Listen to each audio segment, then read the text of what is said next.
2 minutes early, and I've just taken a vocal zone thing to help me voice because it's killing me. And now it's in my mouth and it's got menthol. It's making me eyes water.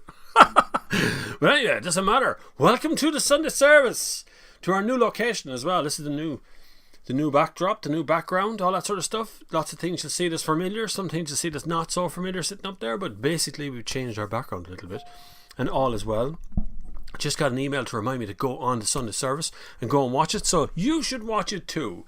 It's good to have you all aboard. We've made it, lads. We've made another week. We've gotten through another week of lockdown, somewhat together, sometimes apart, depending on what kind of platform you're on and whether you like things or not.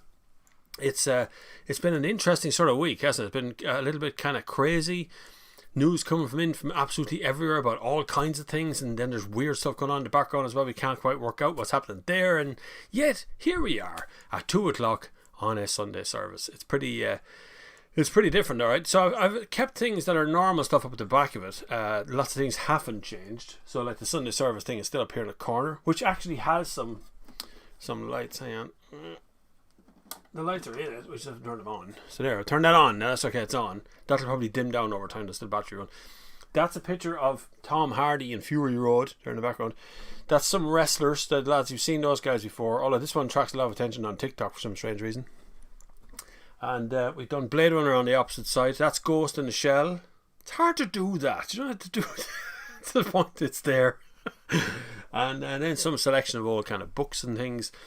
And I found my scrapbook as well from Braveheart. So I have pictures of Braveheart and stuff there. But yeah, really weird sort of setting. And I put a light out there on that side. I put a light down here, which is not actually bright enough. And out the window over there, a bit of daylight, and a little lamp back there. So it's all pretty cool. That was my first YouTube camera. My very first YouTube camera was a DV camera, an actual tape camera. This takes tapes. You put tapes in the side of it, so it looks like an ordinary video camera, but it was DV and totally different size, about 480p. I think it would have been pretty close where it is. Anyway, it's great to have you all along. Frank Metcalf was already here at 12:35 saying, let's get the show on the road. Frank, I appreciate your enthusiasm. I love when you come along like that. Luke Gibbs is also early. Flavinite Disciple came in with a Polestar CEO statement, which he did. He said electric cars are not that clean. Don't be greenwashed. So we'll go through that. I found an article that relates to that now. I'm going to read through it. I did read that, in fairness. He's been very honest about it, unlike most car companies out there who are just going to tell you straight up. See, that's gone blinking up there in the corner. Look. Anyway, most car companies are just going to tell you whatever they want to tell you. That's whatever sells cars. I'm surprised that Polestar, who wouldn't sell a whole lot of cars to begin with, coming out about it. Someone called Ghost was here at half one. Thanks, Ghost. Luke Gibbs, hoping you and the family keeping well. Keeping grand, Luke. No bother by. Daza, Bob, the Irish government are forcing motors into more expensive electric and hybrid plug-in cars and not taxing VRT, the motor tax. Well, there is a lot of good stuff going on there, yes. The prices of all cars are actually rising. And this is a bit of an issue that I've had for the last kind of 5 years. It's not just electric cars that are expensive. All cars are going up in price. And that, to me, smacks of a little bit of a weird one. Because, like, where has the 10 grand affordable car gone? Even now, where's the 20 grand affordable car gone? Like, cars now are getting up around 25, 30 grand for anything even remotely family-sized. And then if you want something electric, if you exclude the discounts and stuff, you kind of have to start in around 30 to 35 grand for the smallest of all cars, And then they meander their way up into €100,000 cars, which are reserve of where Range Rovers used to be, is now, where Tesla kind of lives in that 80 to 100 grand mark. So it's kind of, the market is changing. A lot of it's been kept by finance. So finance is actually playing a big role in this. That's probably a big problem. I have now got 2 massive screens across in front of me, so I'm trying to take in where everything is now, because I've changed the layout of absolutely everything on this. And thank you to everybody who has donated money or put money in the kitty or whatever over the last few months during lockdown. I've bought new equipment, which is making this a little bit better. Apart from the bloody thing flicking in the corner up there, which I might turn that off, because I say epileptics might have a problem here after a bit if that keeps going, right? So I'm going to turn that back off, just to be on the safe side. Anyway, we're coming down to things. Are companies charging premiums for those cars? They know the Irish government are banning on sale new petrol and diesel cars in 2030. You see, what's after happening is we have NOx tax, we have VRT changes. In the VRT change, it kind of balanced out. So like hybrid cars kind of stayed the same. Some of them went up, some of them went down. Electric cars, some went up, some went down, weirdly, in that last change. Nobody really got a bit of favouritism in the last budget, and that's an issue for what the Green Party was trying to achieve, which is genuinely cleaning the air, which I get. Totally understand that, but if you start looking around, it's not really that straightforward. I just remembered that I have to mention my merch. See this here? You now have merchandise. It's in a link down below. I forgot me Captain Stupid thingamajig. Oh yeah, I forgot me hoodie. So you can have hoodies and all sorts of stuff. Lovely company down in Kerry called Giddy Goat got in touch with me to do merchandise. So bobflavin merchandise, t-shirts, tote bags. We're going to extend it out to other stuff like stickers and things. There's loads of people out there. Now the blue hoodie is selling out, so and shipping is a bit of a problem as well at the moment. So if you want something, although I ordered stuff on Wednesday, it was here on Thursday, so it really doesn't take that long. But if you want it, it's in the link in the comments down below if you're looking for stuff, which does support the channel, by the way. You are supporting the channel. It's not just Captain Super Bollocks ones are actually selling very quickly.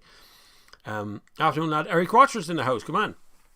But yes, Tazzy, you're right, the price of all cars are going up in one way or the other, and they're trying to keep us buying cars and recycling things into the system to try and make us buy more. But in actual fact, we're not buying more, we're buying more used cars, because used cars are selling out really fast. And the FX7 is here. Frank Metcalf, I see I have an electric Enyaq being launched in mid-21. Yeah, the Enyaq is actually on my channel. I've driven the pre-production one, and it is coming to Ireland, but like, it is very expensive. I know I'm a big fan of what Skoda do. Skoda usually make a car that we all want and we all desire, and we buy and we love and we own. And I desire that Enyaq, but it's over 50 grand. Like, it ain't cheap. And that's scary money. That, for me, that's a lot of money. For anyone, that's a lot of money. If you're not, like, you could have a lot of money in the bank, and that's great, but you're going to drop 50 grand on a car or finance a car that's worth 50 grand. You better be able to get that back out of it in 3 or 4 years' time. And according to a survey seen in the UK, electric cars, this was on BBC actually the other day, electric cars aren't really holding their value any better or worse than petrol cars over there, or diesel cars. It was on BBC Click, I think, was the name of the programme, which I've been featured on, but I don't remember what episode it was. Peter Cupid's in the house. Come on, Peter Cupid. Adrian Nelson's here as well. Mark Turner Smith has joined as well. Good to have you. Not cycling today, I take it. Ghost is first time here. Ghost has never been here before. That's okay, Ghost. I get around to answering every single question. We just kind of shuttle our way through the questions and answers as we get along.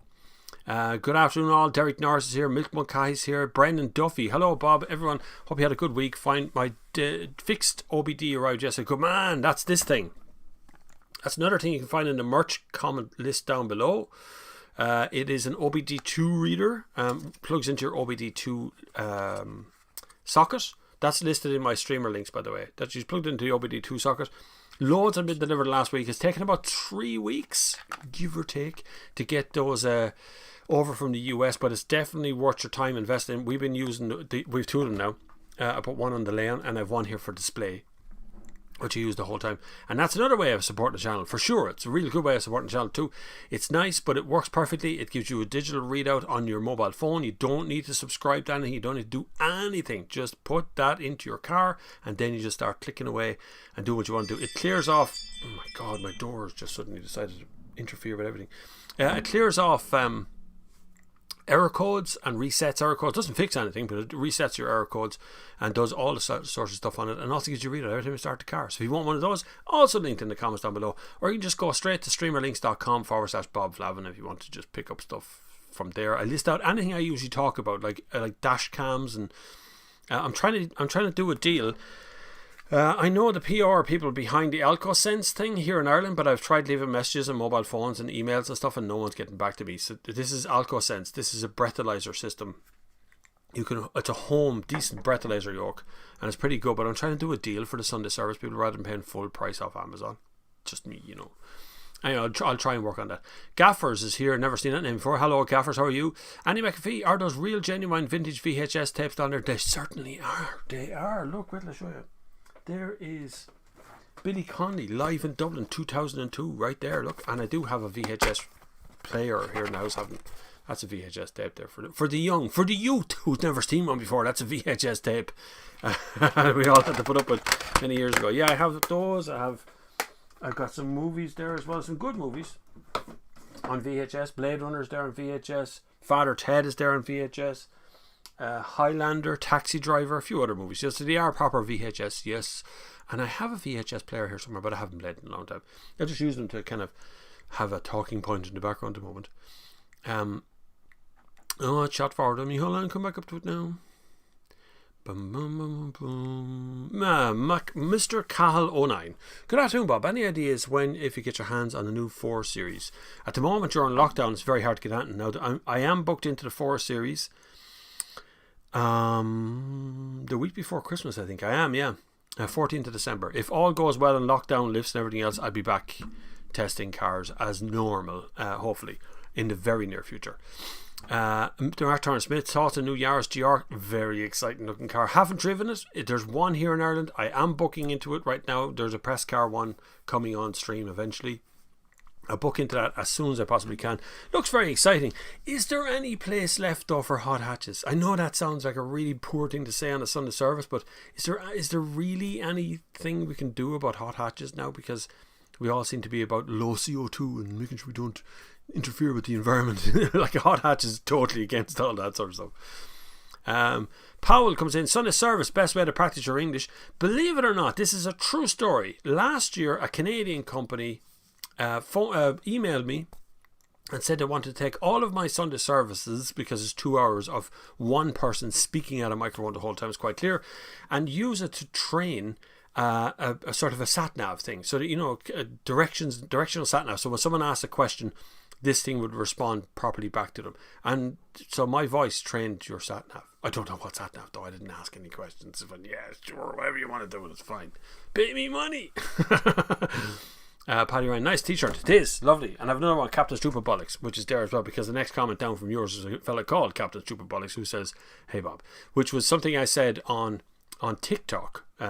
Somebody called Runners Wasters, and I responded, his name was Captain something something, I can't remember what his actual name was, and so I called him Captain Stupid Bollocks, and it stuck, and now people are buying merch with that, like hoodies and t-shirts. I have a t-shirt, I don't have it here, but I have a t-shirt around here somewhere with that on it, and a hoodie. Hi Bob and gang, this nice Sunday at work, so listen to you through the headset. Thanks Brian, good to have you here boy. Jared Nugent's in down. VW ID3, can it tow? They are tow rated. Technically an electrical car should be able to tow way better than a petrol car, because it's made of torque, you know, as all the torque comes on all at once. But they're not often tow rated because you have to have a braking rate, which is the other end of it. So stopping the car again is the problem. And when you consider an ID3 is probably 1500 to 1700 kgs just on its own before you put a trailer on the back. I know for sure that a Tesla Model 3 can tow, because Cross13, who might be somewhere in the chat there, showed me a tow bar in his Tesla Model 3 was put on my Tesla, and so it tows very well. But I'm not sure if ID3 has been tow rated, so we'll see. Louise says, I always get a late notice when you're on. I know sometimes it pops up on the thing. Now it depends on your phone. I know I had a fierce problem once upon a time. I disabled notifications somehow from YouTube, and basically from everything, and all of a sudden then I got no notifications about anything. Like it was just gone and it's finished. So it's kind of weird to find out that I just need to turn the notifications back on. But now of course I get notifications about everything. I need to get a break from the notifications, boys. I might need to take a break from TikTok as well, just to let it all calm down a bit, because it's been an absolutely mental few weeks on TikTok as well. Brandon Don says, oh no, he's there. I answered that one already, sorry. Owen, are you going to run for Laois councillor next time around to get my vote? There'll be some laugh. Can you imagine me in the county council offices? But why? What do you mean we can't do that?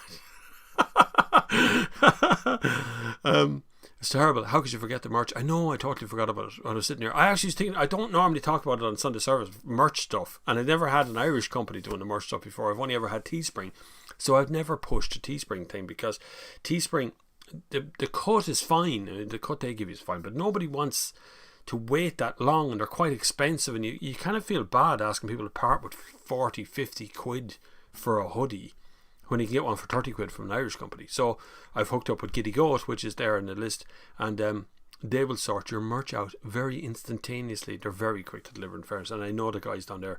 I've never met them, but we met on Zoom, which is the new meeting, isn't it? It's the new way of getting to know somebody. I'll just zoom in on a minute. Hi Bob, I've given out my Dacia. What was that? Raymond Grace. Hi Bob, I've been giving out about my Dacia Sandero stepway diesel since I bought it 3 years ago, but it's still a very reliable, cheap car to buy. They are. It's very hard to argue against Dacia when you think about what they do. There's nice bit of kit in them. They're not loaded to the last, but there's a nice bit of kit in the cars, right? And it's not all connected up like you've seen in Audi, where the sat nav appears across the screen for you and it's all there. That's all very cool, but it still has a sat nav, right? And it still has an infotainment system. It still has Apple CarPlay and all that sort of. It's still in there. It's just made by a different company. So it's very hard to say there's anything particularly wrong with any Dacia. And I kind of like, I actually like the look of the new Duster. I think it's a very pretty looking car. If it was called some other brand, we'd all run at it and go, it's a great car. But usual, people cheap out and say, oh no, Dacia, we cut that one then. But I love them. I think they're really nice. I think they're really honest cars. And I'd actually probably have one sooner than a Renault, to be honest with you, because there's more to them. Hey Bob, I love the new venue. It's cool, isn't it? Yeah, it's very nice. It's really cool. Zach, have you heard? Yes, I know. Someone's talking to me on TikTok, and that's all very boring at this stage, and I don't take part in that, and it's just not worth my while, to be honest with you. Eric Watchers, don't forget the like button, everybody. Yes, hit the like button, please. It'd be absolutely brilliant if you could. It'd be really nice for you all to do that. William Bellingham is here as well. William, did you come on to TikTok as well? Just wondering now, because I have a feeling I've seen your name pop up on a live stream. Panda Bat, hi Bob. Are Skoda's making a mistake by not offering the lowest price Enyaq here, profiteering only by selling more expensive model, or artificially lowering demand via price to cover supply issues? I suspect it's supply issues. If I'm honest with you, it's getting very difficult for car companies to produce enough, or not, they don't produce batteries, but for production of batteries to come in any sort of major fashion. The problem is everybody suddenly wants batteries, right? So every car company has now got something on the market that's electric. Some of them haven't necessarily got the supply to go with that stuff that's electric that's on the market, and so they're finding it a little bit more difficult to try and get the supply of stuff. So if they restrict supply a small bit, they can keep their, and we were at that other point about 95 grams of CO2. So once a company hits 95 grams of CO2, that's where they want to be. They don't want to be 96, they don't want to be 94, because if they go to 94, they have to stay at 94, and so on, right? There's fines for going over 95. So electric cars technically mean zero. So they've got to produce enough cars that are diesel and petrol to make the 95 up. So it's very complicated, long-winded way of, they have to restrict supply to meet the EU regulations and worldwide regulations on WLTP. But there's more to it than that. Obviously, there's also just getting parts and labour and putting cars together and supply and demand and what countries want them. And Norway's supply for electric cars has fallen down quite a bit, less and less car sales going on there. So it's kind of weird, you know. I mean, we're constantly beaten over the head with Norway being, Norway is the only way, Norway, you have to do it like Norway, but they're in trouble up there too. They're not selling half as many cars as they used to be. So it's a bit difficult for them to do too. Yeah, the new venue. You like all this stuff? This is good, yeah? This is alright. The new lamp and everything in the background. I like lamp. And if all else fails, I can always pull this. I can't do the fucking left or right. It's there. The sat-nav thing. Or one of the books, and just start reading comments to you. Reading poetry by bobflavin. Liam, hi Bob. Fasted a few hours of the week. Did you? Good man. Fasting is good for you. Every once in a while, you don't have to fast much. If you're looking for that kind of fasting idea in your mind, don't eat after 6 p.m. in the evening until 12 o'clock the next day. That's the fast, and you can eat as much as you want up to that point. No, but in reason, like you can't eat 2 McDonald's meals and then go for a fast. You're not going to be fasting much of that out. But you can eat your normal daily meal, and then when you reach 6 o'clock in the evening, don't eat any more. No, drink water or tea or something, but more or less 0 calories in it for the next until 12 o'clock the following day. Believe it or not, your energy goes through the roof in a weird sort of way. I'm still trying to get rid of my vocal zone. Jerry C in Dublin, in Ireland. God, Jerry C has got all of these things. Hi Bob, just purchased a 2017 Skoda Superb, good car, yeah, 1.6 TDI, hope to pick it up next Friday. is so big. Goodbye to the Vectra C class. All right, Vectra C. Yeah. I never been a big fan of Vectras, to be honest with you. But you're buying the right car. It's a good car. You'll find the engine a little bit underpowered, I would say. The 1.6 was more of a sort of complying with CO2 and complying with fuel economy and trying to get something that's reasonably priced on insurance and stuff. So generally speaking, the 1.6 is a tiny bit underpowered, but the car itself is great. Superb is a lovely yoke. Raymond Gray says, admit is a noisy car. Dacia, well, yeah, all of the Renault 1.5 DCI, which is now 1.6 DCI, it's gotten quieter over the years, but really the early ones were like really noisy under acceleration, and still are. The 1.5 DCI is still quite a noisy thing under acceleration. That Billy Conley needs to be rewound. What? That's not rewound. Oh yeah, I used to do this once upon a time. I'm told, it doesn't need to be around much. I'm told that that you're supposed to move them forward every once in a while, otherwise the exposed bit gets mold on it. And that's probably what that is. Let me show you another movie you might like. Hold on. I have the original Star Wars on VHS. That one. And I have the trifecta box set of Indiana Jones on VHS. All 3 movies. Cool or what? And I'm not finished there. I have the original box set of the 3 Star Wars on VHS. 3 VHS and that thing as well. Not mad. I've got all that stuff as well. See? And they're all on VHS. And I don't play them. Which, yeah, I try. Opinions on a 2016 Audi TT 2-litre TDI Ultra S line. Yeah, they're okay, Luke. They're fine. It's a good handling car. The 2-litre TDI didn't quite suit, I don't think, TTs. I think they should have stick to petrol with that one, but that's par for the course. We're all going for diesel. We had diesel airplanes and all sorts of stuff. So it's all been around that time, and the TT got it as well. It's a great engine, very fuel efficient, being the Ultra one. And it handles pretty well. It's a little bit front heavy because there's a big diesel engine out the front, and it just drags the car around the corner, but it's fine. It's okay. It's a good car. You'll enjoy that car for sure. Captain Trooper Polly says, never seen a VHS. Loads of people haven't, and I've loads of them. I also have tapes around here, and I have CDs over there. You can't see them. Loads of them. Nile Power, back working again, Bob. What's the most mileage you've ever seen on a car? Oh, a taxi driver once upon a time sent me a picture of his mileage. It was over 1 million. So his clock was digital. So it looked like it wouldn't have space for 1 million kilometers on it. I can't remember what the car was, weirdly. I think it was a Skoda somehow. But it had 1.1 something million kilometers on it. That's the most I've ever seen actually on a car, but I've actually driven, remember I did the 2002 Skoda Octavia on the channel? A very popular video. That was actually an older Skoda Octavia. That was really good. That thing I think that thing is up at 500,000 kilometers now or more. Or is it 750,000? I can't remember. They were putting mileage on it for a while. I had intended on driving that thing back over to a museum, but then lockdown happened. That was the kind of end of that stuff. I'm also going to be getting my hands on a 2010 Nissan GTR for tests, for review. So that'll be in the next few weeks. If the fucking lockdown would ever finish, I could get back there. More offers on the table to do stuff with cars, and I can't do any of it because of lockdown. Annie McPhee says, Billy Conley, oh yeah, it needs to be around. Yes, I will. To find the bleeding VHS and the power, it's here somewhere. We definitely have one. Sean Murray, hi Bob, hope all the Flavonites are well on a sunny Sunday. Yeah, it's kind of sunny. It's going down though, lads. It's already getting sort of dark, isn't it? I hate this time of the year is really difficult, really. And it gets in on people's minds as well. People start to feel very how would I say, insular. They start looking at themselves, and we have this lockdown as well, which is also playing havoc in people's minds, and they're seeing enemies everywhere. Jerry says, bring back Betamax. Oh yeah, I know, Betamax. Yeah, we used to do, when I remember the first video shop opening in Kildare Town when I was a young lad. You could rent VHSs, right? So everybody bought a VHS. They were very expensive at the time. We bought a JVC VHS video player, which top mounted, so it popped up out of the top, and you could see all the little wheels inside of do all the work. But anyway, the video shop opened across the road from us, weirdly. So we started to rent videos out. But I was always sent to rent the videos. So as me, I'd go over and I'd rent videos. So I became this movie buff. And over those few years, I started watching everything.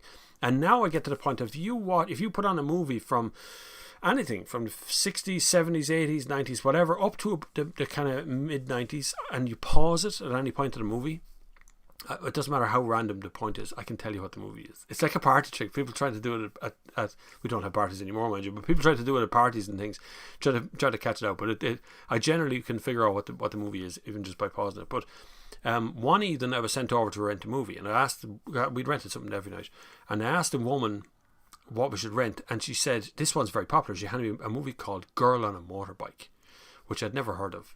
Some French movie. Alain Delon was in it. Lads, there was sex scenes in it with me parents there. not like weird pornography stuff. These are very mild compared to today. They're very mild, but it's very awkward.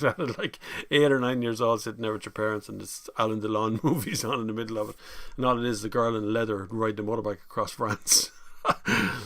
Martin Smith, my 14-year-old daughter, blank look in her face. What's that VHS? Yeah, VHS. I know. Yeah, she's all remember, but nobody thinks about them anymore.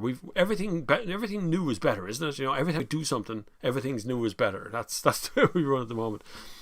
Niall Power, have you PS1 game collection? No, we sold them. Sold a good few bits and pieces over there. I had PS2s and PS1s and stuff over the years. I'm a PC gamer for a long time, but I had PS1, yeah, for sure. I think we have a Nintendo DS is about the only we've left now for consoles. Everything else is done on this PC that I'm using right here. And I bought these yokes. If you look at see Umaga and all these things, these little figurines up here, I bought them at Dublin Flea Market. I bought those, and those are worth in their packet. So I had 2 of these. I had one in a packet, and I sold that. You get about 90 quid for this guy now, Umaga. That's what he looks like, Samoa guy, but he has Umaga written on his side here. But he's not in the packet. These ones are not in the packet. They were just left over after I bought a lot of stuff at Dublin Flea Market, which was pretty good. Bring back the 98 Civic Type R. Yeah, they're missed. They're missed for sure. There's Rika saying something I can't pronounce. Ed Fogarty. Hi Bob, looking to buy a used 2019-2020. Should I wait till January? Do you think there'll be much difference in price? Do you reckon the deals before the end of the year? Any advice? If you're looking right now, if it's in stock, right? This is the ticket here, because used car places or even main dealerships import cars to fill the gaps in their used car market, you know, so not everything is traded in sold new, because new car sales are down, so they import used cars. So you're not going to get a better deal on a car that isn't here already, you know what I mean? So if it's in stock right now, you're going to get a deal. If that's still in stock in January, you might get a better deal, just like boom, you know, it's gotta go or whatever it is.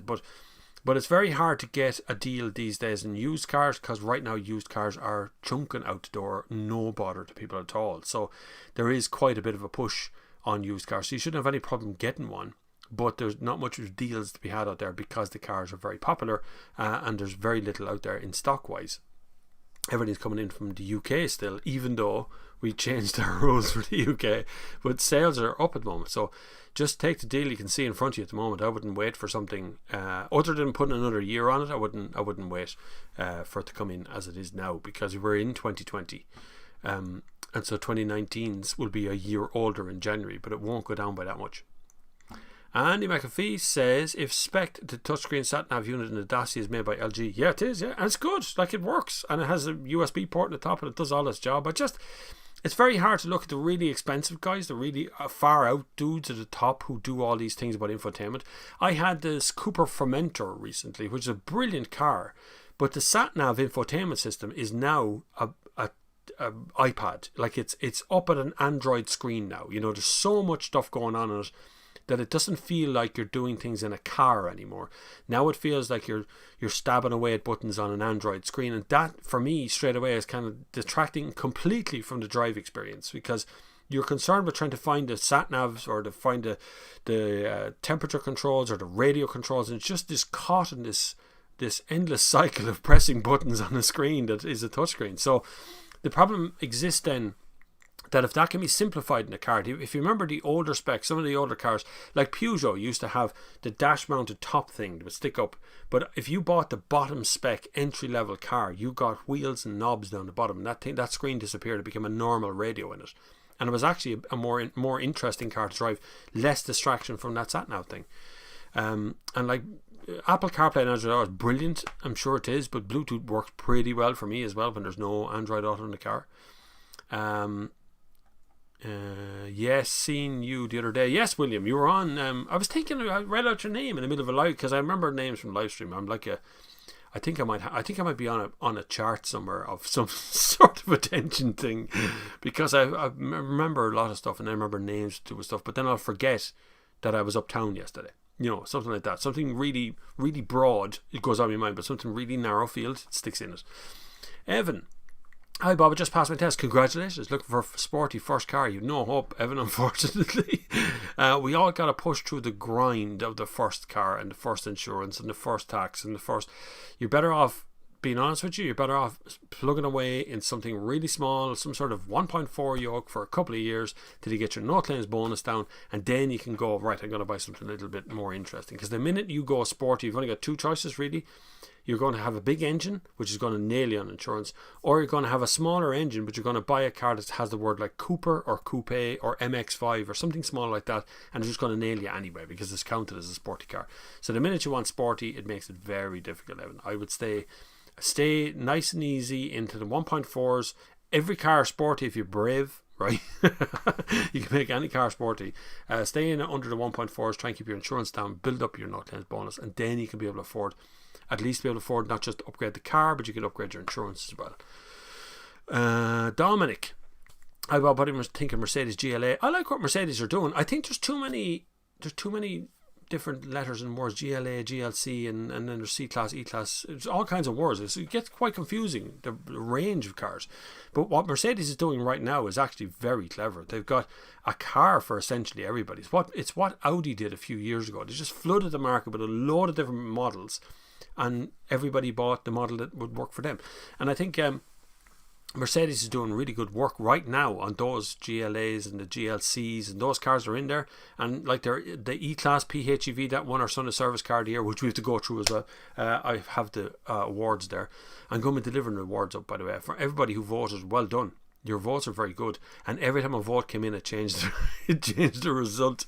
I kept nodding and prodding and getting people to try and send in results, but every single time it was so broad spec. But the winners, the Honda E, won by one vote over the ID3 anyway, which was the other winner. So there was just one vote between the two of them. Isn't that crazy? One single vote changed the outcome. But it will remain forever secret as to who voted and who didn't. But it was a very good cross section of people. I did contact some of you to ask you questions as well.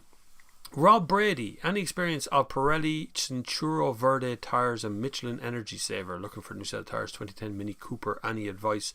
I have, but I'd know more about the Michelin Energy Saver than I would know about the Pirelli ones. I haven't used those before. Energy Savers are good. My preference is Continental tyres. I've tended to go towards Continental for the last little while. I found that I had a set of Michelin on, but I found they were very cracky. And I don't mean...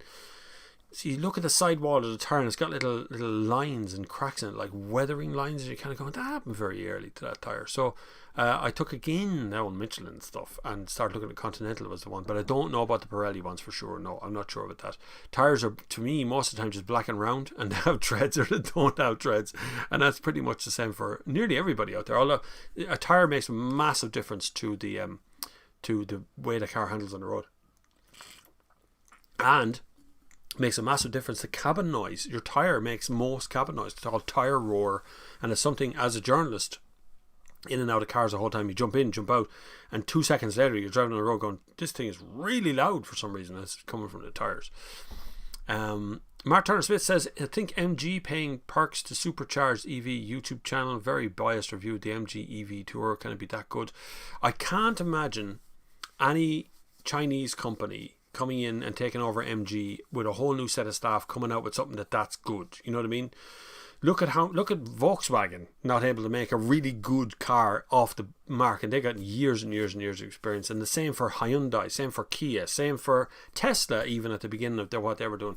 Now you can learn from other people and you can bring people in who might be able to help you, but I just can't imagine. They seem to give it a really good review, and I have watched that, and I will be testing MG in the next couple of weeks for sure when lockdown ends. again. I'll be getting the MG down, and I might get it for a good while just to test them out and see what it's like. A long-termer electric car, and I'm going to put it in here beside the Nissan GT-R outside the door, just so I can do my carbon offsets. You know, and that's the way you want to be. Jason Mullen, thinking about buying a 2010 Auris for first car, and your opinions? Yeah, stick to the 1.4, don't go diesel, and there's a 1.4 diesel as well. Stay away from that one. But it's a D4D. It's a good engine, but it can be quite finicky. You end up breaking down very easy.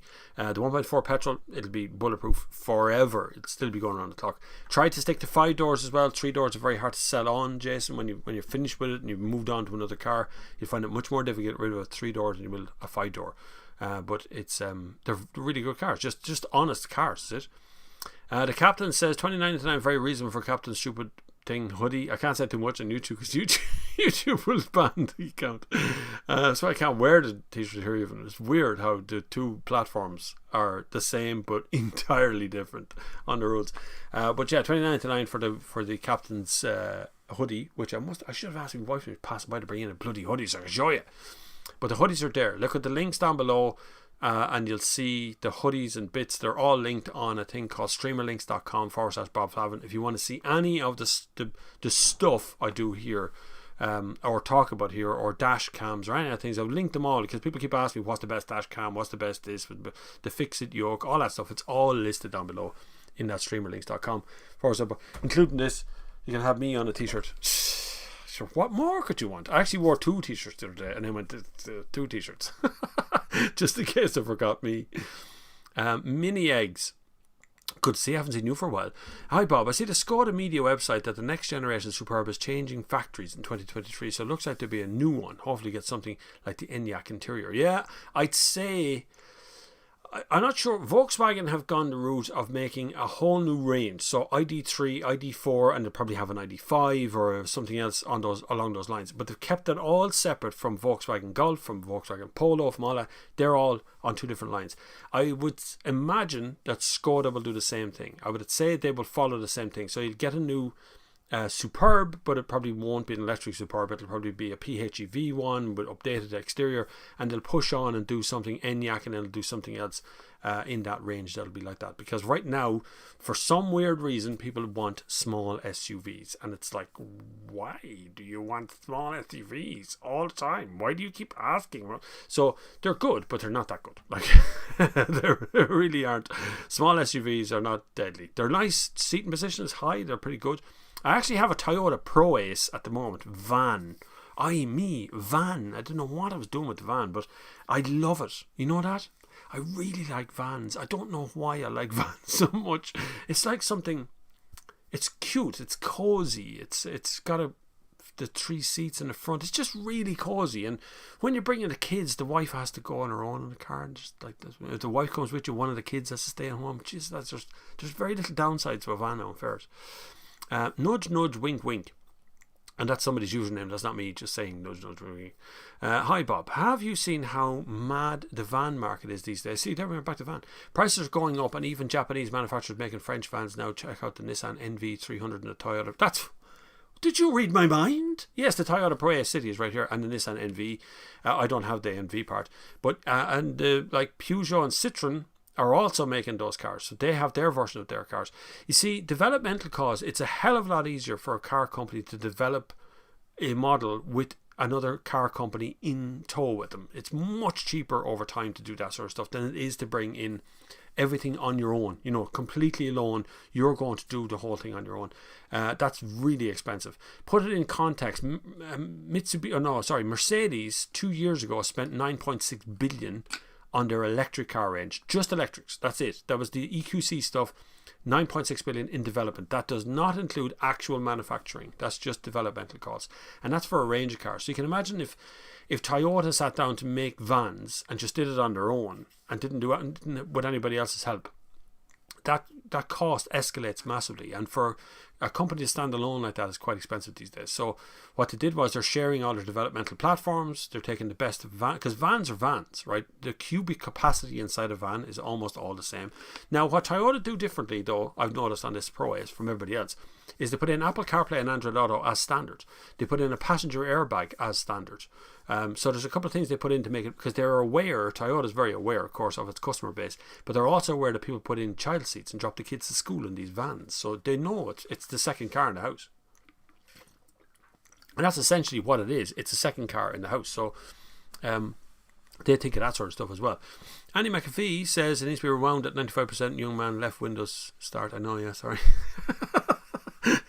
I like the background, the lights and tinsel. Soon tinsel has to go up, boys. 1st of December. The 1st of December is where my wife draws the line on the Christmas decorations.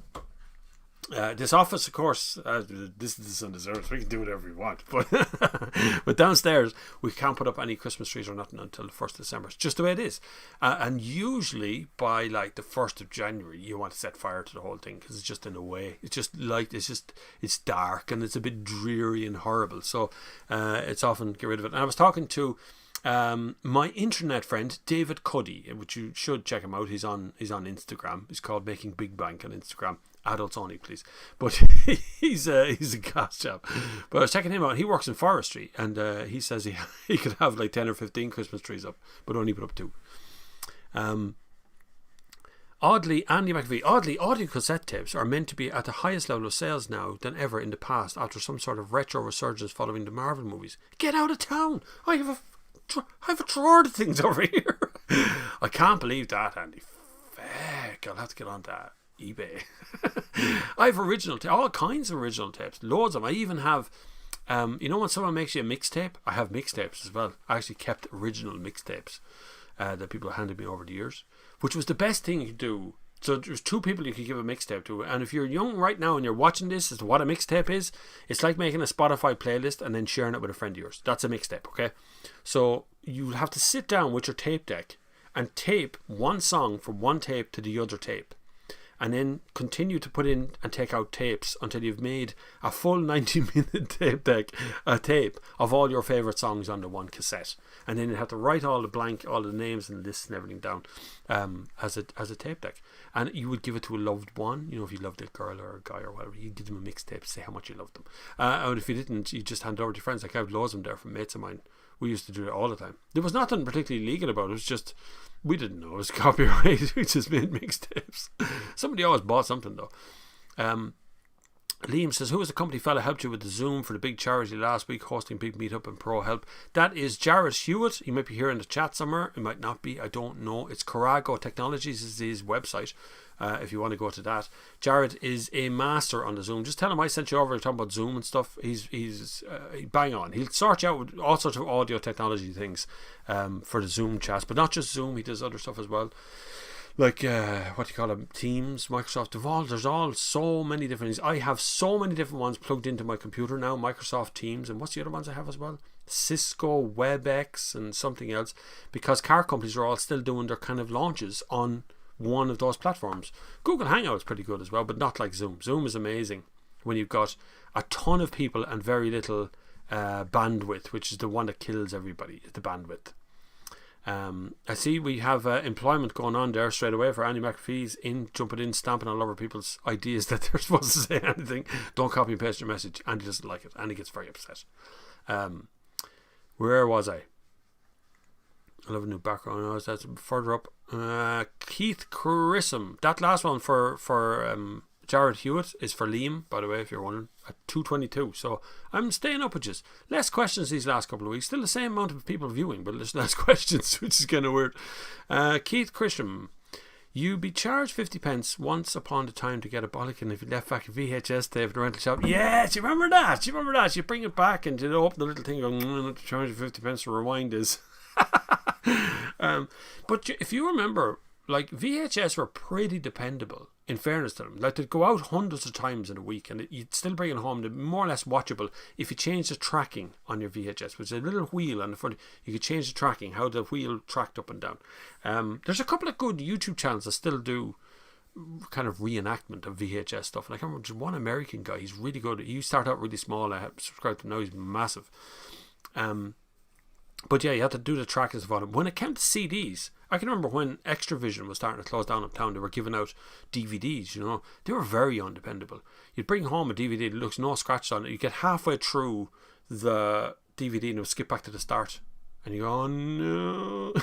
just settling into something was terrible. But yeah, you get charged 50 pence if you didn't rewind your VHS, which is terrible out there. What else have we got there? Oh, look at it. I'm in this movie. I'm in that movie. Braveheart, look. I had the original VHS as well. Andy, you'd be proud of me. You'd be proud of me, Andy. Look, you'd be proud of me. It's rewound.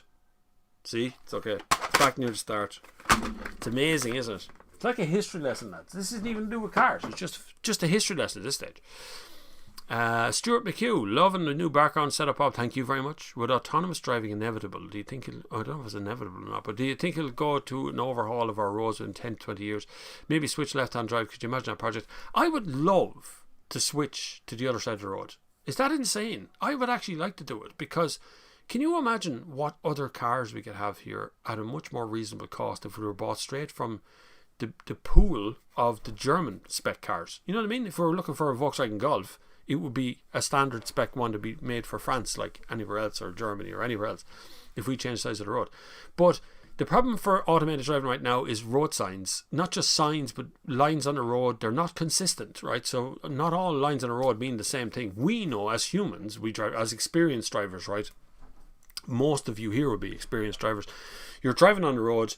Your eye is taking in the road sign, that the guy is changing lane over there. You're looking at this thing. You're seeing the hatched lines on the road. You're looking at something else away in the distance, and you're doing it all like it's natural to you, like it's normal to drive. And you're having a conversation, and you're turning on the radio, and you're changing. You know what I mean? And you're doing all that stuff, and yet you're able to continue driving without absolutely obliterating everybody on the road. But automated cars need the reassurance of being able to see everything around them. So they're looking all the time at the road in front of them.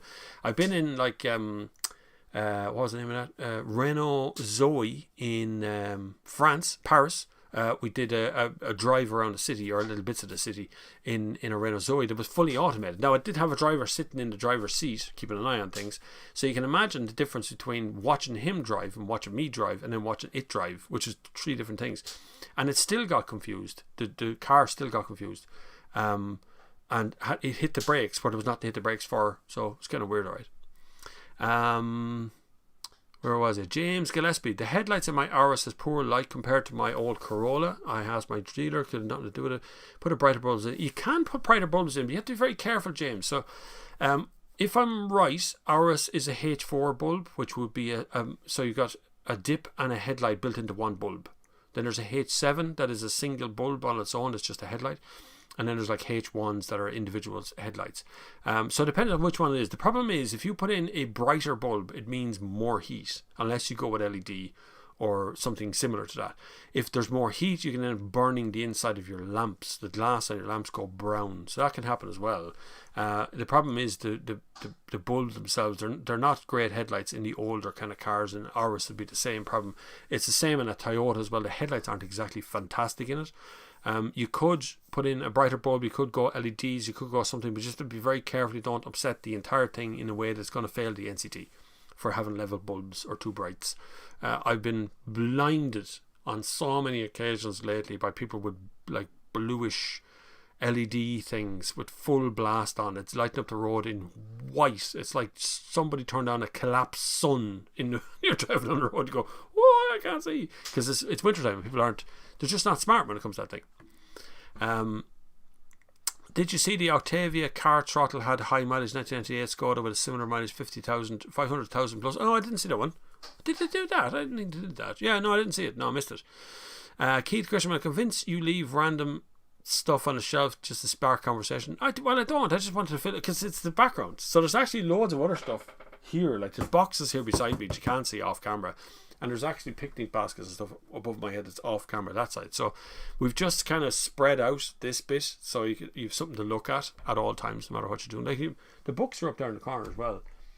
Some of them are kind of weird old magic books and weird crap that was handed to me over the years that came from my brothers, or just kind of oddball stuff. And then I have a couple of mascots around the place as well, which are with me pretty much everywhere I go.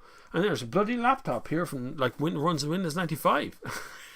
It's like there's so much crap around me that it's a difficult place to operate in. But I like to turning this way because I have more control over this light that was coming in this way, the sun is there, you see, and it's going down now, and then I have a bigger light over that side keeping me bright on both sides. So it's a nicer way rather than the kind of intense area I had last time. Plus the cupboards are gone from my side.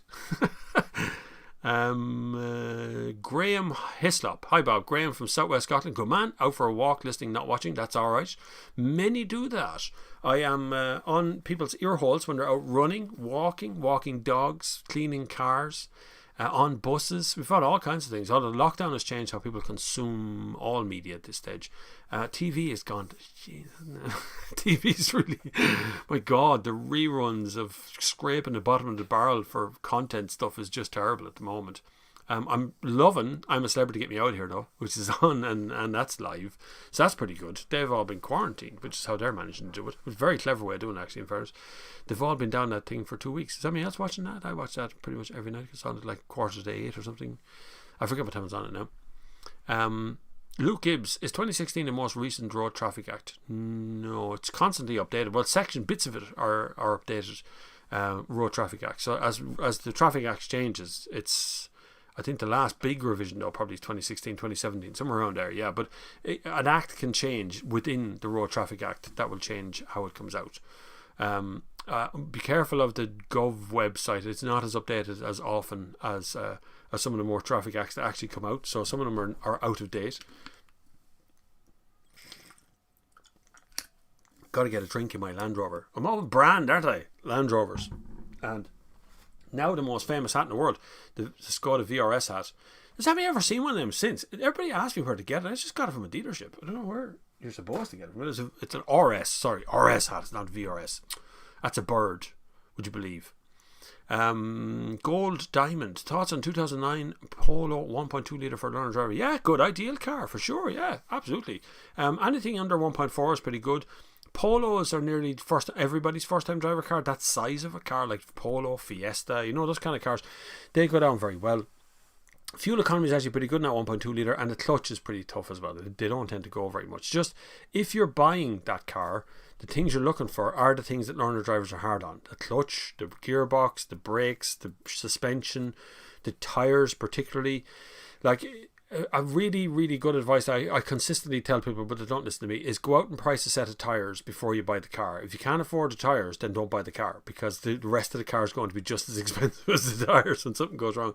But those 1.2s are pretty dependable. Just make sure that the tyres and everything else is within your price range, that you can manage to drop that in a month, because nobody buys tyres. Well, hardly anyone buys tyres until it's time for an NCT. And so they tend to be a stress purchase. The last minute, the day before the NCT, you go, I need some tyres. Aidan McLaughlin, well, Bob, I've heard a rumour new Mini Electric going to be back to smaller size. However, the Clubman Electric is going to be bigger. Your thoughts? The range is too short on most of those cars for any sort of decent commuting drive thing. I mean, I have no problem with a short range electric car. I don't mind that. But in this country, short range means you can't drive from Dublin to Portlaoise, which is where an awful lot of people are in. That commuter belt now extends well out into the Laois district, 16,000 people a day leave Laois to go work in some other county. So if you're going to buy an electric car, particularly a high price electric car like a Mini, I would expect the thing to actually have a bit of range to go with it, and something that you wanted to plug in the whole time. And so I get it, if you live in a city, maybe you live, a step aside in Dublin and you work towards the city centre, then it'll probably work out for you just fine. But if they're going back to the smaller size, I'd be up with that. I really do think we need to go back to looking at Twizzys, and I don't mean cars without doors. I mean cars that take two people, like the smart cars in electric. That kind of short range car, they don't charge any faster, but the battery's smaller, so it doesn't take as much to charge them up. Although I have a Peugeot 508 PHEV right now, and it's costing a fortune because I charge every day. It only does 20 kilometres on a charge. It's useless nearly. You drive the kids to school, stop off and Aldi or Lidl on the way back, come home and just charge up again. That's like, it's, where are you going? Like, why can't we go a bit further on that charge? No. Zach O'Sullivan, what do you think of the Mark III Focus ST petrol? Really good. Actually got overtaken. I was out running, but a car drove up into an ST diesel estate. What a pretty car the Focus ST estate was. Why did they stop making it look like that? It's really pretty, like handsome looking thing. Looks like a police car, you know. It just looked great. But yeah, Mark III Focus, SD petrol, good, solid, reliable yoke. Always be aware, Zach, that people who buy that car will have driven that car. If it's an ST or an RS or any of those cars, they will have driven it. You really need to inspect that car very, very carefully if you're buying it, because they tend to be looked after, but you do find that they end up being in trouble later on. Derek Kell, thinking of buying a 2016 Kuga. Any issues to look out for? Not overly so. Kugas are pretty tough. The usual stuff for any car at that age, like you're talking about 4 or 5 years old at this stage, near enough 5, you know. The normal stuff you're looking out for: suspension wear, brake discs that are a little bit warped, maybe any sort of facially damage to the seats. You know, people get in and out ripping the seats around. That happens at around the 4 or 5 year mark. So anything wearing out like that, what you're looking for, probably won't cause you too much of trouble. But really, when you're looking out for stuff in that, not really in a Ford Kuga more than anybody else. Shane Friel: hey Bob, looking at upgrading my Q3 Sportback. It comes with a virtual cockpit. It doesn't come with sat nav. What? There's a virtual cockpit. No, like the half the fun of the virtual cockpit is actually feeling like a fighter pilot as you drive along the road with the thing in front of you and the road is coming at you. No, it's very cool. But without the sat nav, the virtual cockpit kind of is a waste of time, because all you're doing is moving the radio or the phone or something over from that screen in the middle anyway. You know, you might as well have mechanical dials as not have the sat nav part. So, but at the same time, you can put the Apple CarPlay on the virtual cockpit, I think. Can't you do that into the middle of it? Anyway, I'm not sure. Maybe you can't. I have to think about that one. I'm sure I did that somewhere on one of the cars, though. Apple CarPlay. Was that an ID3 or somewhere? Anyway, one of the cars I could put them into the middle of it. But I wouldn't, without the sat-nav on the Q3, I wouldn't bother with the virtual cockpit, to be honest with you. Michael Doherty says the ID3 wants a recount. Is that a recall? Maybe you meant there. I'm not sure if you meant recall or recount, but there is a major software update. You know, they don't recall any cars, like Tesla don't recall cars either. They just do a software update over the wire. So they can turn your car on and off as well. Modern machines, really modern machines, are connected by not internet, but they're connected to the host car company at home, and you turn it on and off. But it also gets a software update. There is a big software update due for ID3 in January, which will change basically everything about the car. Aidan McLaughlin: can you fit any type design of alloy wheels for electric cars? Ooh, I would say yes, because there's nothing different that I can think of within the electric car area that changes it from a normal wheel. Like take a wheel off an electric car and underneath it's just a brake disc, brake pad, usual stuff, all the normal things that you find underneath there. So shouldn't be any big deal, no. But you obviously have to check fitment, which would be how many nuts you've got and the kind of size of the wheel that's able to fit into the wheel arch would be the big part of it. So you should be able to do anything you want to. It should be no difference. MG be bust by 2022. It's a Chinese company. They have a lot of money. They've actually made fairly good headway across the UK and Ireland. They've really made good headway there. Now, at the same time, Volkswagen's also making good headway across the UK and Ireland with their electric car. So there's a lot of, at the moment, there's a pent-up need of people wanting electric cars. Behind it, car companies are developing enough cars to be able to supply that need. So the problem is, can we actually get through the entire thing and keep people like MG and Citroen and all the rest of them from becoming Nokia, you know, not able to adapt at the right time, which essentially what Nokia didn't do was to adapt to the touchscreen. They kept with the keyboard and people just lost interest in it. And so if Volkswagen don't do something, they could become Nokia, but also so could Citroen or Skoda or Seat or any of those companies could do the exact same thing. But I'm not sure if MG now will continue to pour money into that, because I also am aware that someone bought out Saab and are sitting on that name, which would be another name we can bring back to electric cars. We've got Jaguar Land Rover, who've been in financial trouble for about, well, most of their life. Every time they do something they seem to be in financial trouble, but they're being propped up by Tata, who are also making good moves on their electric car offering over there. Dacia is not bringing the little electric car to Ireland, so I don't know why they're not doing that, but they're not going to bring it. So there's a lot going on in that group that are going to be competing directly with MG when eventually they get around to it, I'm sure. Bob, do you attend any car meets after lockdown? If any exist, Zach, I certainly will. We're trying to arrange our own car meet as well, so we'll all attend one, but I will attend any organised ones that we're allowed to attend. The last one I seen was over in Tullamore, and everybody asked me to go along to it, but it was during a sort of semi-lockdown 3, and I went, it's not a good idea. And then they changed the time to Friday night or Saturday night or something, and it just wasn't going to work out. It was dark, and the guards went up and turned them all away, and it's just not... It doesn't work out. You don't want to be part of that sort of thing, so you want to protect people as well. And I know you can have your opinions about lockdowns or whatever, but I don't want to be leading a group of people to a big air, even if it's only 40, 50 people, whatever it is. It's still like the trouble that would come from that. It's just not worth it. Powell, I always say, but it's spelled Pawel. Bob, what do you think of the future of diesel engines in passenger cars? They definitely have a future for sure. There's no car company going to cut off their face despite their nose. And Europe is still an enormous continent. If you think about it, right, you can get off the ferry in France and drive to North Korea. Like when you think about it, you can actually do that on roads. You'd go through like Belarus and the top half of Kazakhstan, across Russia, around the corner there, and when you come down across like that road of bones and all that stuff that's up the north part of Russia, you end up down there. North Korea is your next destination. So to get that, if anyone's watched, which I was watching, I don't know if anyone's watched it on Apple TV, Long Way Up with Charlie Boorman and Ewan McGregor, and it was a complete failure for the electric devices that were doing it, but they didn't show it on screen after about episode 3 or so. They started just not really talking about the charging points and charging the cars up. It became such a problem. Like in a couple of backgrounds of the shot, they don't mention it, but they brought a diesel generator with them to charge up the bikes and to charge up the Rivians. And then it became such a big problem in Mexico that they put the bikes into a bus to drive across Mexico at nighttime. So they could drive all day on the bikes and then at nighttime drive in the bus.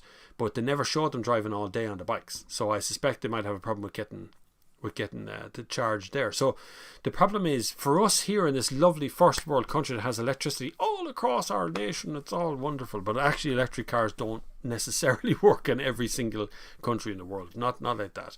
But so the only ones that like Russians are interested right now is diesel and petrol. That's pretty much it. Electric cars are not really being pushed in that country. The same for Kazakhstan, Mongolia, Belarus, anywhere kind of Eastern Europe, of the continent of Europe rather than Eastern European countries. Like Northern European countries are doing pretty well with their electric cars, but even they've dropped off a little bit as well because some of the incentives went away, and they've all bought their cars. They're all electric already, so they don't really care anymore. They're not buying any more of them. So there has to be a future to some of it, and you don't get rid of all that talent for making engines until there's no other option, so you have to have that kind of thing. Mark Turner Smith, love 3-door sporty hatches but almost dead breed now. I know, doesn't make them considerable cheaper, but what you want. Last remaining 3 doors now I can think of as Mini and VW up platform. Yeah, do you remember the Golf 3-door, lads? The Golf 3-door was a gorgeous looking car.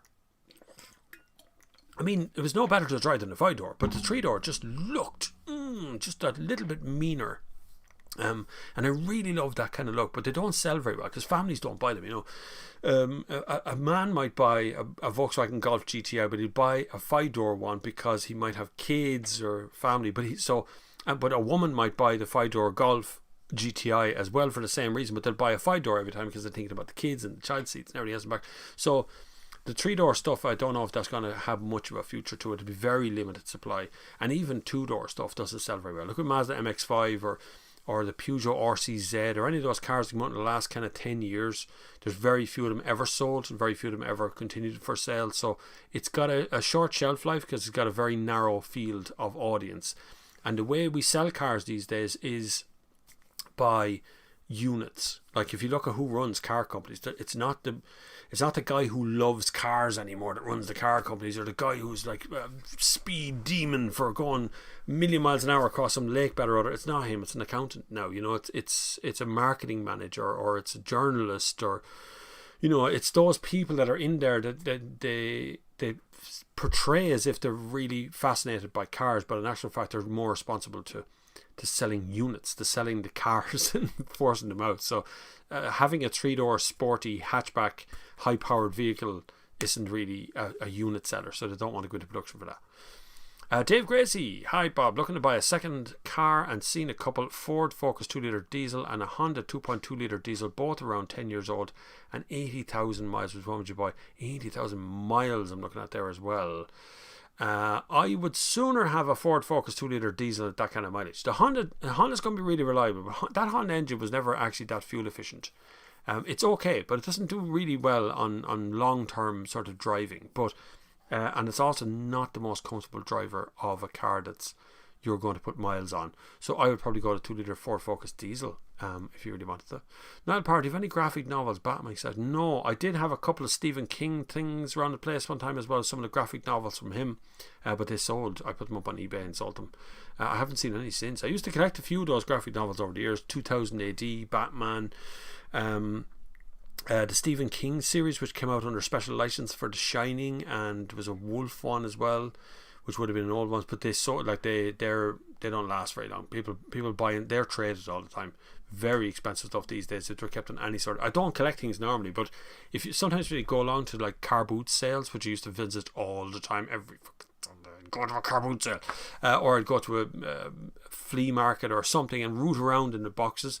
Generally, you find some guy who want to get rid of a box of stuff he's got sitting there, just a load of crap, and in it there might be Matchbox cars, or you might find some old plastic yoke that looks worthless, but it's a part of a set. All you got to do is find the person who has the rest of the set.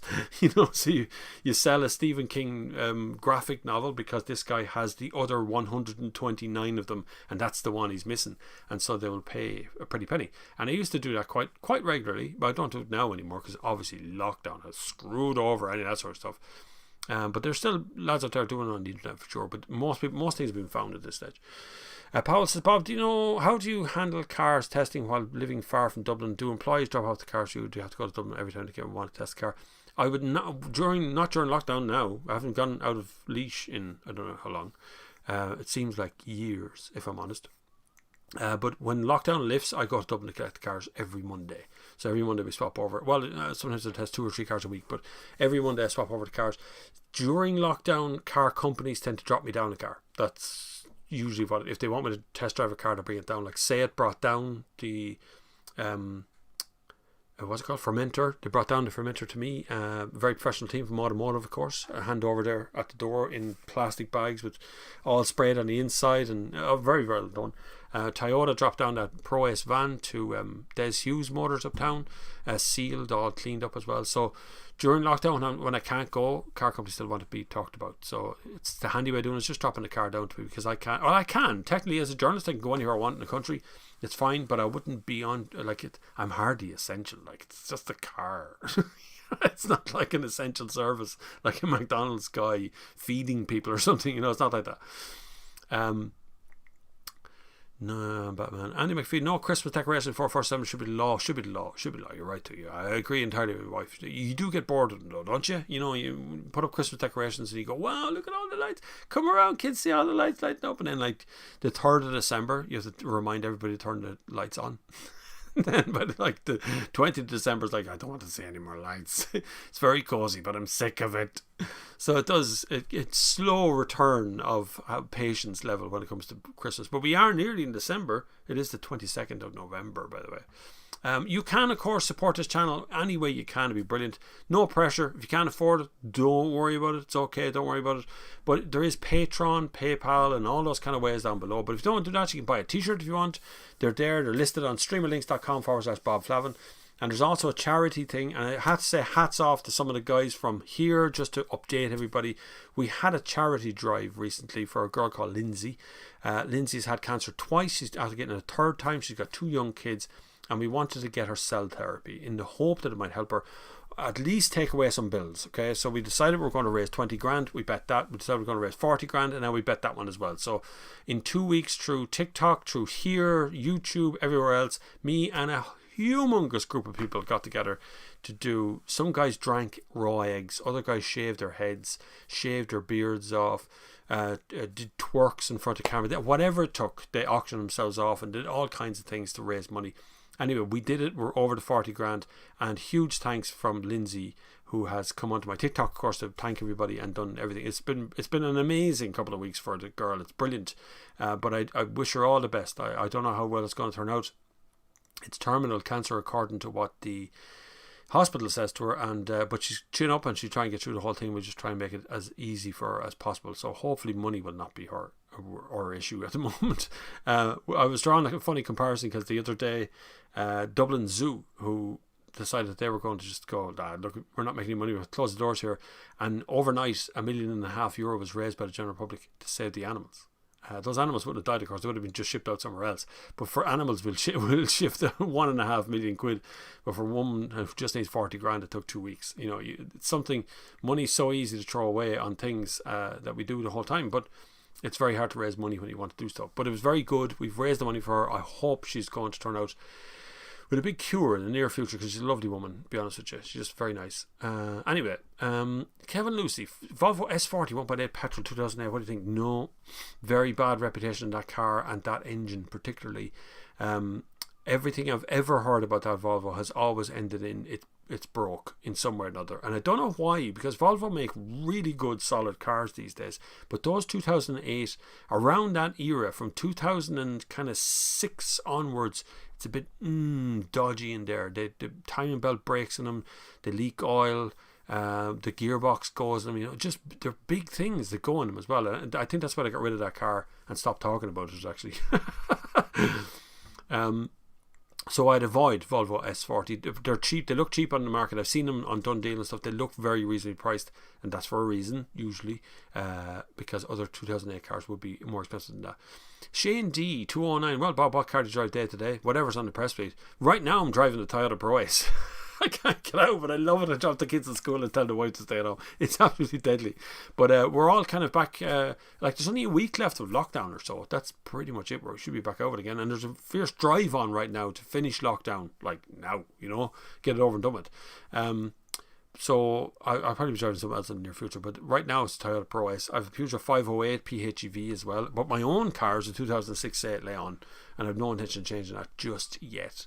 It's okay. It's holding up well. It doesn't really cost any money to run, other than like 20 euros a month for petrol. That's as much mileage as it does. Every once in a while I just smell it, make sure the smell of petrol is actually still there, the whole thing isn't just gone out of it. But it seems to be okay.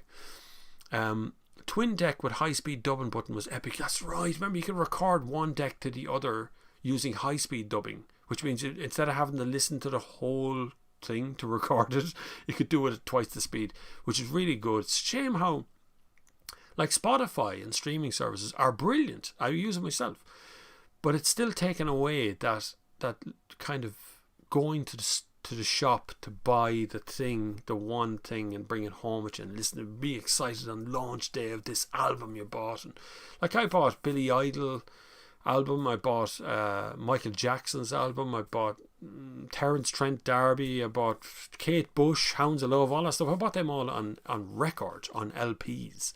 But I still remember going to the shop and queuing up for when it was open so I could go in and buy the things. You know, it's like, it's crazy. That stuff's gone now. Now music crowd try to make money from anything they can at this stage. You know, it's very hard for them to make any money now. Like and share everybody, because we need to get more viewers on stream to be asking questions. It's always good to keep it going. We have about 50 minutes left. We're okay, plenty of time. You still have plenty of time to do your walks and everything else out there. Limo Cotter, hey Bob, do you know, you get asked a lot, but what's a decent car that won't give too many problems? It's a good cheap first car. I would go Toyota Auris or Toyota Corolla or any of those kind of older Japanese cars. Tend to give the least amount of problems later on because there's the least amount of stuff in them to begin with, right? But if you're looking like any of the cars that are treated well, I'm always harping on about treating cars well, but if a car's treated well, it'll go much further than it will if it's not treated at all. Like, I'd sooner see a car with 500,000 miles on it, but it looks immaculate. You know, it looks like it's been washed and polished and minded and cleaned. You've got a service history, all that stuff. I don't even care who did the service history, as long as it has one. That's what makes a reliable car, not so much a brand. because like I've seen service histories of cars where you open the book and there's no stamps in it, but the guy has kept every single receipt in a folder belonging to the thing. Like, it's an amazing thing to see an A4 thing come out and he goes, here's the service history, and you open it up and he's keeping receipts for light bulbs and everything. That's someone who's looked after a car. That's a car that's never going to give you a problem, never. I saw an older car I had one time, a Toyota Carina that I owned, a 97 Carina. I love that car, but I was terrible. I could go nowhere. Everyone thought it was a taxi. Jeez, couldn't park uptown for 2 seconds, but someone would open the passenger door and get in beside you. Take us home there, will you? No joke. You go, I'm not a taxi. Yeah, take us home there. You go, no, I'm actually not a taxi. Oh, sorry. You get back out of the car. It was so funny. But that Carina, I didn't, there was no stamps at all. The book used to do all the service myself, but I kept every single receipt in an A4 folder. So when I sold that car, the guy still has it. I still every once in a while see the car. It's around Newbridge, so I still see the car driving around. The same guy that bought it off me has it now. I hope he kept all the receipts. Andy McAfee, Technomone, that's him. Techmone, that's the dude. Yeah, he's got that little spinny thing. He's really good. He does retro tech, and it's an itch I didn't know I had to scratch. You know what I mean? When you sit down looking at it, you go, why am I watching something about a Laserdisc thing from 10 years ago? What is this about? But it's very good. Yeah, you do watch those Technomone videos. I subscribed to him, I think, when he only had 2,000 subscribers. It was really small channel, but it's massive now. Obviously, the US audience is much bigger.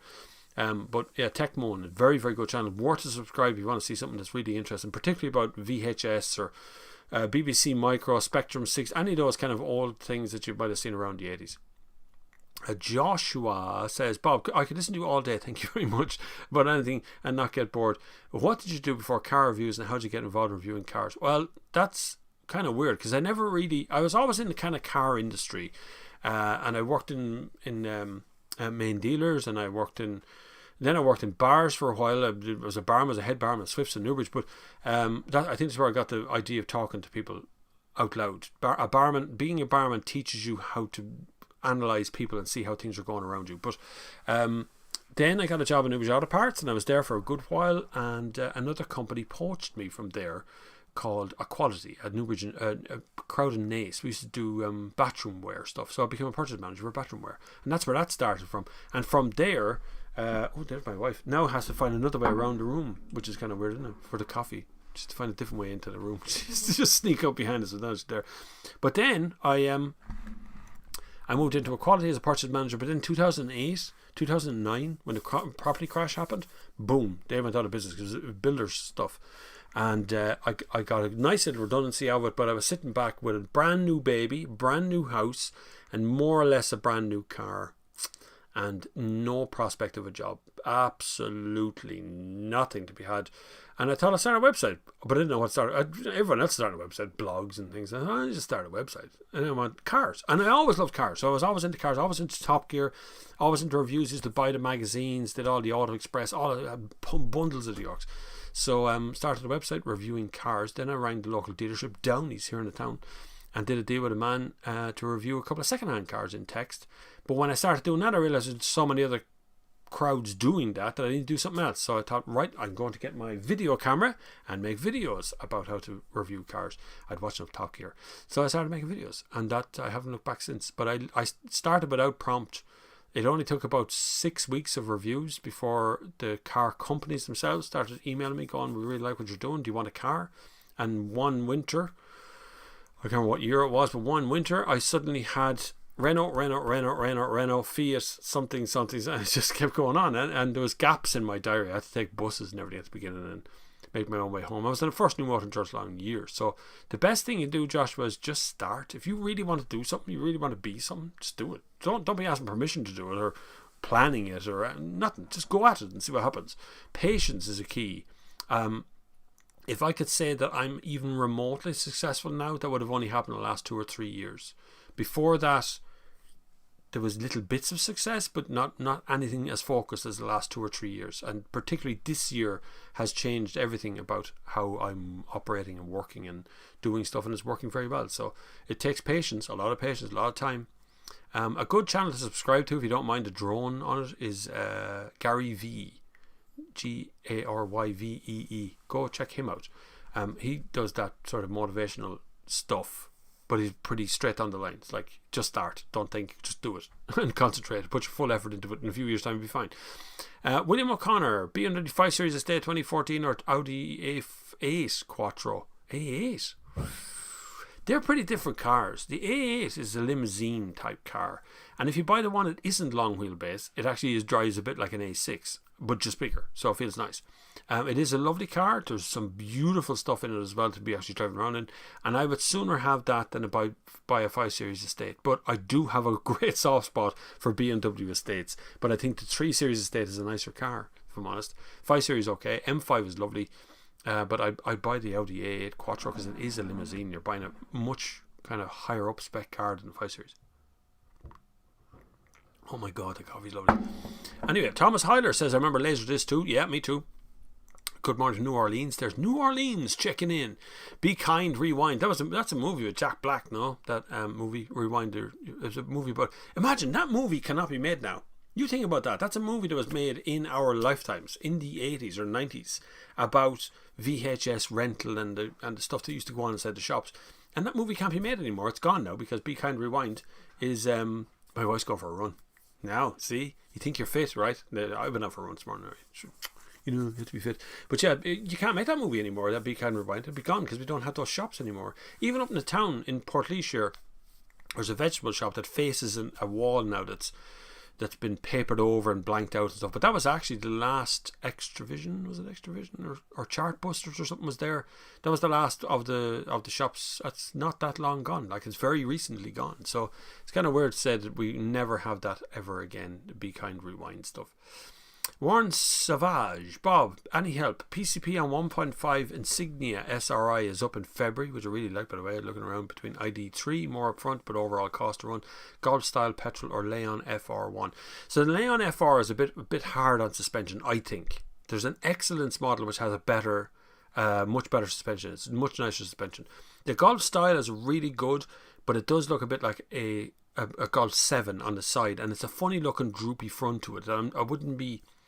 Like, I think 90% of happy ownership looking out the window at a car and going, that's a really cool car, I really like that car, that's my car, I like it, you know. So I'm kind of ID3 level with that one, because I think you're buying into the right point of the market. I think the software update will be done by then, and you're still buying a car that's actually bigger than the Golf and bigger than the Leon in its layout, so it's more room inside it. And I found it to be really efficient to drive. It's a nice thing, and it's rear wheel drive. Did you know that? Like, these cars are rear wheel drive. Oh my god, that coffee's so nice. Of course I needed a coffee, which is the thing to keep me from getting tired. You know, coffee doesn't actually wake you up. It actually just prevents you from getting tired. I didn't know that till the other day. I thought it used to wake you up, you know. Mark Turner-Smith, don't want to switch sides for the roads in the UK to be complete carnage. I think it will be here too. Bad enough now. Not just selection, mind. All you got to do is on Monday, so on Sunday evening, you announce, this is it, we're changing sides, right? And on Monday, you stay home for like 2 weeks.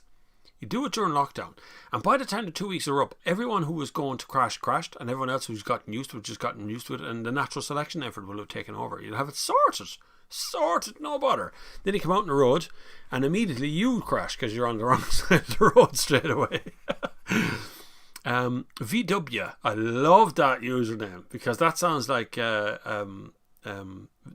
You know, what do you call him? Oh, he's the ex-president of the United States. Can't remember his name now. Is that terrible? George W. Bush. VW, I like that. You should get that on a sticker. I love to swap sides of the road too, but I'm in the UK. There is precisely zero chance of this, and a lot of adopting anything vaguely foreign. I know. And the problem is, like, if you think about how many people drive on our side of the road, okay, so you've got UK and Ireland, Japan, Australia, New Zealand, and I think there's a couple of African countries that do it as well. And that's largely it, I think. I can't think of another one that does our side of the road. Everywhere else on earth drives the other side of the road. Everywhere. And in Europe, which we're part of, I know we're stuck out on an island on the west side of Europe, and so is the UK, another little bit over to the east of us. But essentially, those two islands are the only islands in the entire continent of Europe driving on the left. You'd think we'd go, we should probably transfer the same side of the road as everybody else. But no. Like you say, VW, I think, be seen as foreign influence in the country. And the same in Ireland. People go, nah, I don't want to do that. It's too hard. You change all the road signs around and everything. There'll be some safety person from the RSA going, no, this is to be dangerous. We have to start again. Aidan McLaughlin, Peugeot, Vauxhall, Citroen and Toyota 2019 model van, all the same, just different name. True, yeah. Great van, and ordered a driver's side headlamp from all the manufacturers, and not one can get me one. Get out! No way. They've no parts. I don't know. There used to be a time where a car company wouldn't go into manufacturing until they had enough parts to supply the part manufacturers with stuff. It seems to be the opposite now. Like, there's Teslas hanging around there that's been sitting up in Tesla headquarters in Dublin waiting for a bumper for the last 2 years. They just don't have any. I think that's gas. I don't know why they did that. It seems counterintuitive when you think people that they want to make money from parts sales, you know. Where was I now? Jason Cave, Car Throttle also have a A4 1.9 PD with 540k. The Octavia's pre-PD. Whoa, some mileages and all the same. If a car is minded, a car will go forever. It's a bit like computers and mobile phones. If they're minded, you know, you'd be surprised how much further to go. Thomas Hyler, I still have a laptop with Windows 95, no modem, have a plug into a phone line, used it for the last Katrina back in 2005. I have that laptop. That was my wife's laptop, which is now ancient. I'm going to blow your mind. Anyone who thinks of old stuff. The shit that I keep, lads, is just crazy like that. Like, look, Windows 7 Premium, right? I keep the box of it. Don't ask me why I kept the box of it. I don't know. But I have to show you this laptop because it's going to be a blast in the past. Because this is the way every laptop looked one time. Oh no, it's not a laptop anymore. You have to change the stuff that's in it. It's gone. The laptop's gone. Where'd it go? I don't know. She moved the laptop on me. I don't know. I was going to show you the laptop, but it's gone now. Forget about it. Gloss over that problem. But yeah, I have a Windows laptop there with 95 on it as well, and it's fine. It's not connected to the world. It does nothing. Everything works on it still. It's got a tiny hard drive, but everything still works, which is wild to think about it. From 1995 with all the updates and stuff, and it still works perfectly well. I have to oil this chair. It's a bit of a creaking and every once in a while. Alan Perkin, very bright watch bar. What is it? This is a Garmin 235, a standard Garmin 235, but I bought the yellow strap on eBay. I think the strap is about €4 for the strap. It's just a sort of elastic strap. It's perfect, works perfectly for me. And I love the bright colour on your wrist. It's lovely to see. I have G-Shocks and stuff that are all black, but I keep looking around the internet to see if we can find a replacement strap for a G-Shock that's like yellow or white or red or something, which you can do. And G-Shock have heart monitoring watches out now, but they're not very good. The heart monitoring system and the automated system on is not great compared to Garmin. I've been using Garmin since I started running, and every run is on my phone. Every detail is on my phone. I'll show you the Garmin Connect. And I don't want weather. I don't care about weather. Thanks all the time. So the Garmin Connect is able to show you absolutely everything you've been doing for the last while. It even shows you, breaks your maps down, does all that sort of stuff. It's downloading my run from this morning, which will pop up in a couple of seconds. And you can see the watch is connected at the top of the screen up there, and you can see it's downloading. I don't want to turn the light on too much, but you see it's downloading data from the watch right now. And so you can get my steps today. There's where my run has just appeared up now. So 506 kilometers at a 6:29 pace, which is fine by me. And it's a lovely, it's a lovely environment. Once you get into that run thing, once you start using the Garmin stuff, you probably won't want to change from one to the other. Although Apple does pretty good range of Apple Watch stuff now. But they're very expensive. Like they're 450 euros. Something. So some of the Garmin stuff has gone very expensive too. Deck of cards. I'm a big fan of Celebrity Bob. I love it. I watch it every evening. It's stupid. Now yesterday was a catch-up edition, so I only watched half of it and give up because I'd seen all the episodes. I hate those catch-up jokes, but I do enjoy the show. I think it's a fun show, a properly fun show, you know, where the two lads, particularly Ant and Dec, who I would be one of my favourite presenters of all time is Ant and Dec, and that's stupid to think that those two are my favourite presenters, but two of my favourites because they seem to be able to deal with being live and being active and being going all the time. You know, they seem to be able to do the whole lot, and I kind of like that. Thomas Hyler, 1980 Honda Civic was my first car. Get out, was it? Mine was a Datsun Nissan Cherry. It was my first one. I don't remember what year it was. The car itself, I don't remember what year it was. I have a sneaking suspicion it might have been an 80 or an 81 or something really old because it cost me £100. And that would have been, I'd be 17, so I don't know what year that was. It might have been 89. No, so it would have been older. It would have been 70s car then for that, surely. Not many RS Octavias in Ireland, says most are imported in UK. VRS. Says Andy, who might or might not have an RS, or may have at some point of the past had an RS. Best tyres on the market at the moment, Niall Power. Best tyres, hard to work that one out, Niall. Like they're all, I tend to steer towards tyre companies who do development of tyres, right? So you can look at various ways that tyre companies, like you can get Hang Kang or any of these kind of Asian model tyres, but if you look at some of the European crowd like Continental or like Michelin or Bridgestone or any of those kind of tyre companies, they do a lot of the development of the way the tyre works and how it operates. So I tend to steer people towards those style of tyres rather than pushing them off towards the kind of cheaper brand stuff. But for me, if I was buying tyres for my own car, I just want black and round, and because my cars have so little mileage, and I know it's the only contact you have with the road, but new tyres are better cheap than they are expensive in my opinion. McGonagher, hi Bob, any advice on for VW customer who pre-ordered the ID3 in Northern Ireland only to find out 6 weeks after delivery that the dealer had discounted the car by 3k against the backdrop of an issues and software bugs? They'd have to match it. They couldn't hold you to that, lads. Seriously, if in the middle of your order the price goes down by £3,000, that's a considerable drop. They would have to do something on the price of the stuff you've ordered, because the two cars are identical. You know, that would be the same as going up to Lidl there and buying an Android phone off them, walking up to the counter going to pay, but the guy behind me pays 50 quid less because they changed some software between that doesn't make any sense. I'd look for a refund like that. The first thing you go, hang on, if you're going to charge him 50, you're going to charge me 50. So I would say you would have to go back to the dealership first, but also to VW UK and ask them.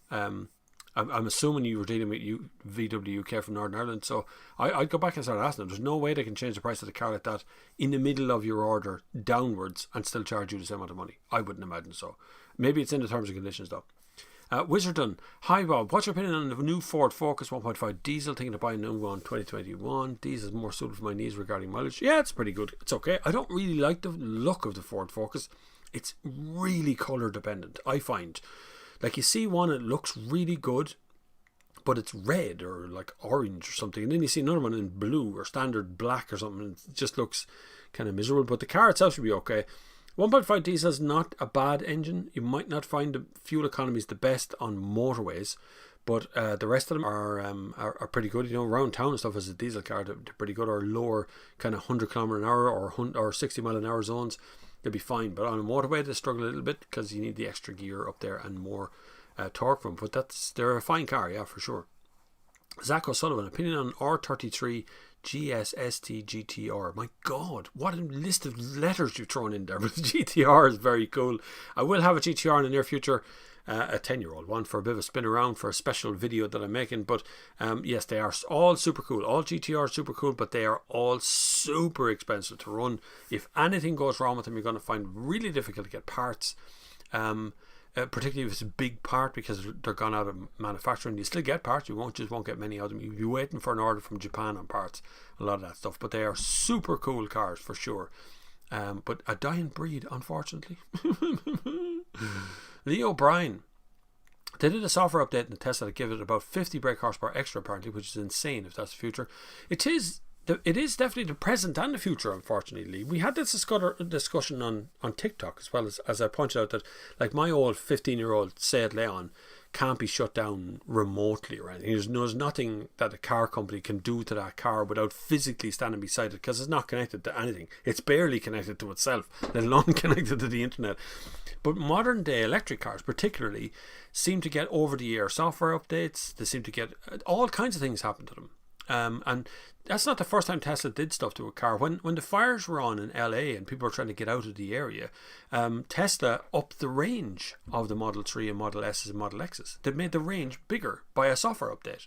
So the range was there. They unlocked a bit of the battery bit so people could go further on a single charge. So it's amazing when you think of what they're doing. That sounds wild and amazing, but if that's what they're doing, what else can they do? What else are they going to turn on and off? And I know other things, like if you buy a Tesla without active autopilot turned on, right? The physical stuff for autopilot is all there. Everything's there. It's just software turned off. So when you are going to sell the car, you sell the car on, and then it's all turned back on again. They can turn it on, turn it off, so they can sell it with autopilot, even though you didn't have autopilot because you didn't pay for it. But they can sell it with autopilot because it's already there physically. So it's wild. The car industry is in turmoil as to how it operates, what it does, and how it gets there. That is the biggest issue right now is facing everybody, is the pure turmoil that's surrounding what's going on in the car industry, and who's in charge, and whether the consumer's in charge or the car company's in charge, because the car company's been in charge forever. But now it seems that the consumer is making different choices and just deciding, no, not going to do that, we're going to do this. And like, look at laws that are hanging behind us and not moving forward, like electric scooters in Ireland. I mean, we don't have a law covering that. Electric bikes, we don't really have laws covering that either. It's just old laws from the 1800s that have been reenacted or rejigged for something else. We're so slow to make these new laws up. It was on the news yesterday that, you know, the 5 kilometre range where the Garda can stop you and ask you questions, it can't actually send you home. You can go wherever you want. There's no law covering. They can only advise you to not go places, but you can go where you like. Because the law that's been since the beginning of lockdown, the law has been negotiated through its various stages, but it's taking so long that it's not actually enacted yet, and we're nearly out of lockdown again. So, like, it's absolutely insane what's going on, because the old world is dying. And if you want a comparison to this, so the pyramids took 900 years to build, right? 900 years. That's how the pyramids weren't dropped there by aliens. It's 900 years of development. What's after happening. But besides the 900 years bit, the Egyptians died out, a huge race, but it took them 500 years or something to die out. So it's slowly but surely they ebbed away. And the same for the Spartans, the same for, just go back to Macedonians, all those kind of people. They died out over time. The race dies away. And that's what's happening right now. We're in the middle of that rejigging of the world as everything changes right now before our very eyes. But while it's happening, we don't notice it. We're in it. Like the Industrial Revolution, when it came out the first time, people didn't know they were in it. It was just happening around them. Now we look back in history and go, well, the Industrial Revolution happened between... But in 50 years' time, we'll be going... The electronic revolution, the electric revolution, the hydrogen revolution, whatever it's going to be called into the future, will be talked about then. Owen Doyle says, hi Bob, want to say I find your TikToks great, thank you very much, and really like your review videos, although TikTok has me shadow banned, so that's happening, and it's happened to a good ton of accounts who got in touch with me in the last while. So the reach is very low right now on the TikTok thing. But that's okay. I wasn't ever there. They don't make money out of TikTok, so it didn't really matter. But I am at the moment in experiencing a shadow ban, which will go away eventually. Anyway, Owen continues. Really like your review videos. I passed the test there 2 weeks. Currently driving an 09 Yaris, hoping to upgrade to a Golf Mark 7. Hopefully, Mark 7 is one of the better Golfs that ever existed, to be honest with you. But the Yaris is fine. I saw a TikTok video the other day of a Yaris, Lord Yaris, wide wheel arches and dished wheels, fabulous looking yoke. Who'd have thought such a normal looking car could be turned into such a fantastic machine? If you have money, lads, that's where it should be going. Honest to God, because it's the only way to make yourself feel better about the normal cars. Mr. Cahill 09. First car I ever bought was a Beamer. 318i. Good car, that. Insurance was only 2,300. When I was 22 at the time. Feels like I got a pretty good deal. I was only 17, and my Datsun Nissan Cherry, which was canary yellow, had a 1.6 litre petrol in it, but was taxed as a 1.3. I don't know what happened. Before I bought it, that happened. I didn't do a change of engine swap or anything. But my insurance was £2,500 in Ireland, which the equivalent today I'd say is close to $5,000. Because there was only one insurance company that would insure me. I'd ring them all, but there was only one, which was Quinn Direct, I think. I remember Quinn Direct. It was Quinn Direct. And I had to pay monthly and everything. I had to go into an actual place, into the post office, and put in cash. But I loved the car. I loved it, and it was crashed into twice. It was canary yellow. I don't know how you can miss a bloody canary yellow car, but I was crashed into twice in that car. Rear-ended by a milk float. No, when I say milk float, I mean a Toyota Hiace that was a milk van. He rear-ended me right outside my front door of my Station Road house. I was turning right, and he went bang, and there was milk everywhere. absolutely everywhere. There was cats coming for 600 miles to come and get some milk. Dogs were out, everyone's out. Your man broke every single bottle of milk you had in the back of that thing, running into me. He hit me pretty hard, like 50, I'd say probably 40 miles an hour, 50 miles an hour. He was looking into a house instead, looking at the houses, and then I'm stopped, this big canary yellow car, and he had no brakes whatsoever. Bang! And just drove the whole back of the car in. Bent the fuel cap, the small neck of the fuel thing was bent out of shape and everything. The car drove on though, like it never happened. But my back was killing me for weeks. No whiplash, and just my back was really sore because he really like shoved the whole car forward, and there was no airbags or nothing in the car anyway. Peter Ucart's here. Hi Bob, hope you're keeping well. You're late. Where were you? Where were you now? Where's your nose? Corandero had a 3-door Mark IV Golf GTI, very difficult for people in the back to get out, never mind to use the baby seats. Is it? Oh, Mark IV, yes, sorry. I was going to say Mark 7. Bloody hell, I didn't have Mark 7. But yeah, Mark IV did have a fairly narrow opening door, which would be a big part of that, yeah. 5 doors is not always a bonus. The way they used to do it was they'd build a car a certain length and then they just kind of cut the door to make it fit. So they made the front door at the front of the car big, and then they made the back door small, which was the problem as well. They got over that as engineering went on. They started to become the same size doors. In actual fact, exactly the same door, just changed the inner door card. So the same shape and all, but the Mark IV did have a smaller opening to it, yeah. Powell says, Bob, I was asking more about the future of diesel versus petrol and passenger cars, not combustion versus electric. Diesel and petrol's not going anywhere. I don't think it's going to go anywhere. I think we'll get PHEVs, we'll get cleverer with that PHEV thing going on. I think we might even get like hydrogen or some other fuel will come along, or biodiesel or biofuels or something that's not coming from fossil fuels, something that's actually been made by a byproduct, which is currently, you can buy biodiesel right now. It's actually made at a place in Cork. Was it Cork or Galway? I can't remember. I was seeing a press release from some place in Cork and Galway that's actually making a fully synthetic biodiesel. And they can't make it in big quantities yet, but they certainly are making it in big quantities and will start making it in bigger quantities. And you'll start to see it at your petrol pumps eventually. It'll definitely come into it because we still have to fuel. We have 2.5 million cars on the road in Ireland right now. About 1% of that is electric. That's it. It's very small in comparison to what's actually out there. It's being recycled over, so we're starting to see more PHEVs, but electric car sales they're rising, but they're not rising at the rate that we're supposed to rise at, because obviously pandemic has knocked the hell out of it. But I don't see petrol and diesel cars really going that far, particularly in that short little window that they're talking about, 2030 band. It doesn't make any sense really, because what do you do with trucks and vans, trains, buses, all that stuff? That all has to change as well in 10 years, or not even 10 years now. It's less now. It's only 9 left. Zach O'Sullivan, 2010 3-door Golf, or brilliant looking car. It is a brilliant car. It is a brilliantly capable car as well. The kudos one is the R32. If you really want to make if you want to make a scene out the front of your house, you get an R32 around the same year. Jake Henson, Mazda 6 2-litre diesel 2009 opinion. Yeah, very, very firm under suspension. You could try it. I wouldn't. They're a nice car. They're a good car. The older Mazdas will be very dependable. I'd say that for them, right? But they're quite firm when you drive them. They're quite hard under the road and stuff. It's kind of hard in that respect to say that they're going to be the best car for you. But if you can afford the 2-litre diesel from 2009, because that's in a new tax band, so you've just fallen into the newer CO2 based tax band, you should be okay with it, because then at least your tax won't be too high. Whereas if that was a 2007 or 2008, you'd be paying, what is it, €1,200 or so for tax on a 2-litre? Isn't that crazy how we used to do that anyway back then? No problem. Yeah, 3-litre diesel, yeah, it's fine, it's okay. These days, no. No, not going to pay any more than 200 quid a year, that's it. Blex says twerks. Yeah, was this the raising money thing? I twerked on TikTok on a live, yeah, for sure. Sure, everybody did. I sold it for €100, and it was bought almost instantaneously as well, which is quite worrying, really. Who wants to see an old man twerk? P-Stack.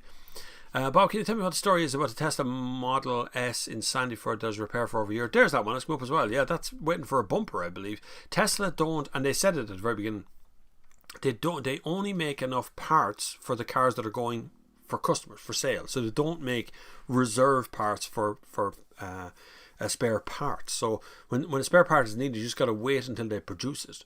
But I believe that one that's been sitting there for over a year was waiting for a bumper, and it's still sitting there waiting for the bumper because, well, they haven't made one.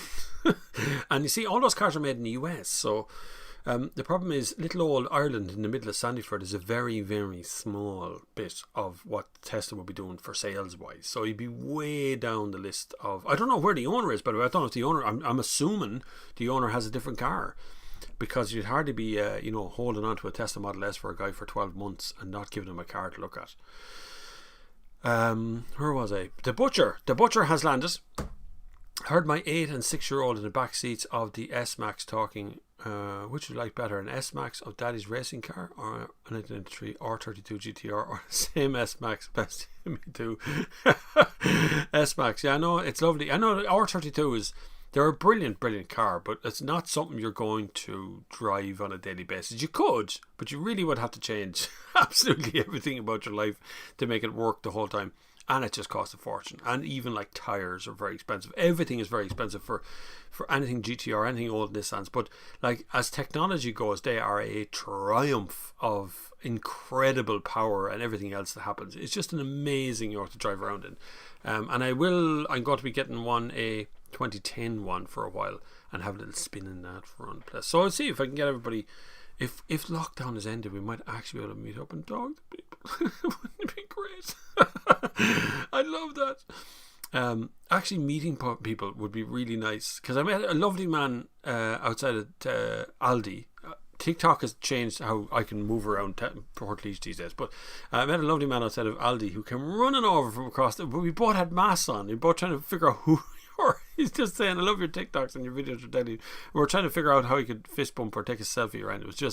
It's very odd. The world has changed, boys. The world has changed. Is road tax going to go up now? Nah, it won't go up too much. Anything from post 2008 will go up, but it's not going to be a substantial amount of up, but it will go slightly up, yeah. But it's everybody essentially that's going up, not just some of them. I'm back, says Captain Stupid. That's okay.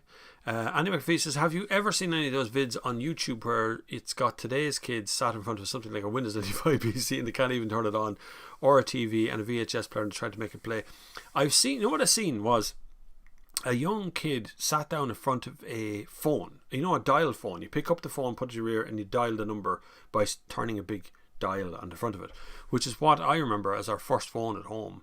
And then the second one was push button, but he didn't know. The father said it's a phone, and he went, "But what do you do with it? Where's the screen and stuff? How do you work it?" And so the father picked it up and put it up with his ear. He goes, "You put it against your ear?" He couldn't believe it, and this guy's like in 18 or 19. So it's funny how in such a short period of time that the phone, the actual mobile phone, has become the only phone. I remember when you used to get your Sky package, you buy a Sky package, you buy phone and you'd buy broadband and you'd buy all the packages. Now the phone doesn't exist anymore. It's gone. I can't remember last time we had a physical phone in the house for anything, and yet I've never been as connected in my entire life as I am now. I remember ISDN lines. I remember dial-up coming in when I started playing video games first, like Day of Defeat or any of that stuff. We had an ISDN line at home, and I used to hop around the screen. It was terrible, but he'd sit there going all this stuff that would go on. It was a terrible thing. But things have changed for the better to some degree, but for the worst in the fact that all of your privacy is lost, and you can be bullied online, and people can come on and try and tell you that you're the worst in the world and you're a terrible chap and all that sort of stuff, and there's nothing you can do about it. You sit there going, but I'm being bullied. They go, no, you're not. You're a public figure. You can't be bullied. It's gas, and that's happening on TikTok, by the way. Honest truth, Bob, I'm loving the Sunday service today. Would you ever consider buying a professionally repaired Category N or S insurance write-off? Yeah, would you, of course. The price is right, of course. Neil in York, you're absolutely bang on. I would, no problem. Yeah. If it's been written well, now it depends. There's categories for writing off, right? So usually they're not economical repairs, which almost always means that the engine is running and everything is okay, but there's been a catastrophic break in like a back bumper, which is the whole rear end of a car, right?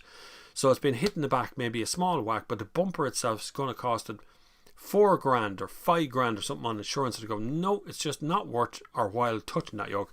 So it becomes a Category N or S write-off, and it gets repaired and sold on again. I'd have no problem if they're being honest with you and it's got reasonable mileage on it, and it's doing okay, I'll be okay with it. I have no problem with that really. As long as it's priced well and they're being really honest. It's the honest bit, and there's plenty of that stuff out there, so being honest with them, if they go in and go, I don't know what happened to it, they made a category in, that's nonsense. Run. But if someone being dead honest with you, yeah, I have no problem with category N or S coming in, because usually it's superficial damage done to something, because cars are just so expensive to repair. Like a bent bonnet, a bent metal bonnet could be $1,000. By the time you spray it and fit it and put it all together, could be €1,000 there straight away, which can be like, if my bonnet is bent on my car, I ain't changing that bonnet though, because that's more than the car is worth at this stage. Captain Stupid went off to make coffee, wanted a coffee. That coffee is lovely. I'm after finishing it now, which is terrible. It's nearly gone cold. It's the crazy dregs in the bottom of it. Is there an older Be Kind Rewind movie? I don't know. 2008. Is that 2008? No way, that was 2008. Was it with Jack Black? I thought that was an older movie. Maybe I'm completely off my head now thinking it is a Jack Black movie for sure. That's the one I saw, was Be Kind Rewind. But I thought it was at a point where, like, it was about VHS. So I thought it was about that. Yeah. Yes, very good theory, Andy McAfee. Someone's answering that question to you, Andy. Mark Turner Smith, India, I think, is our side of the road. But I've seen there's another. Here, I keep telling you all about the YouTube channels. There's another guy called Stray Bob on YouTube, and he has hitchhiked. First time I seen him, he was hitchhiking back from Vietnam to England, and that's no joke. So he across Mongolia, Russia, Kazakhstan, all those Stan places, the Stan line. He took that back by hitchhiking. Very interesting series. I don't think he meant to make it. It was really badly filmed.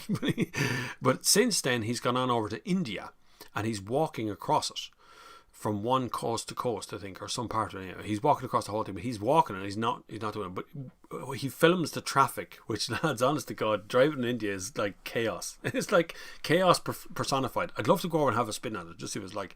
But possibly India does drive themselves. Any of the old colonies, that would be called, of the UK, would drive on our side of the road, because that's what they did. They went over there and changed everything and brought cars and made them all drive on their own side of the road. So anything that would have been a colony like India would have probably driven on our side of the road. Cyprus as well, yeah, which was a stronghold. Any ex-British colonies would be on our side. Sorry, Mark, you've already answered that one. Bob Flavin, next Minister for Transport. Only if the Green Party get out of the way. And then we'd all be driving V8s. I know. The tax on a V8 is 0. That would change everything. Can you imagine how fast you could change the whole world instantaneously if you went, look, you don't pay any tax on electric cars. You don't pay any. The minute you do that, it would just sell like hotcakes. But there isn't enough of them.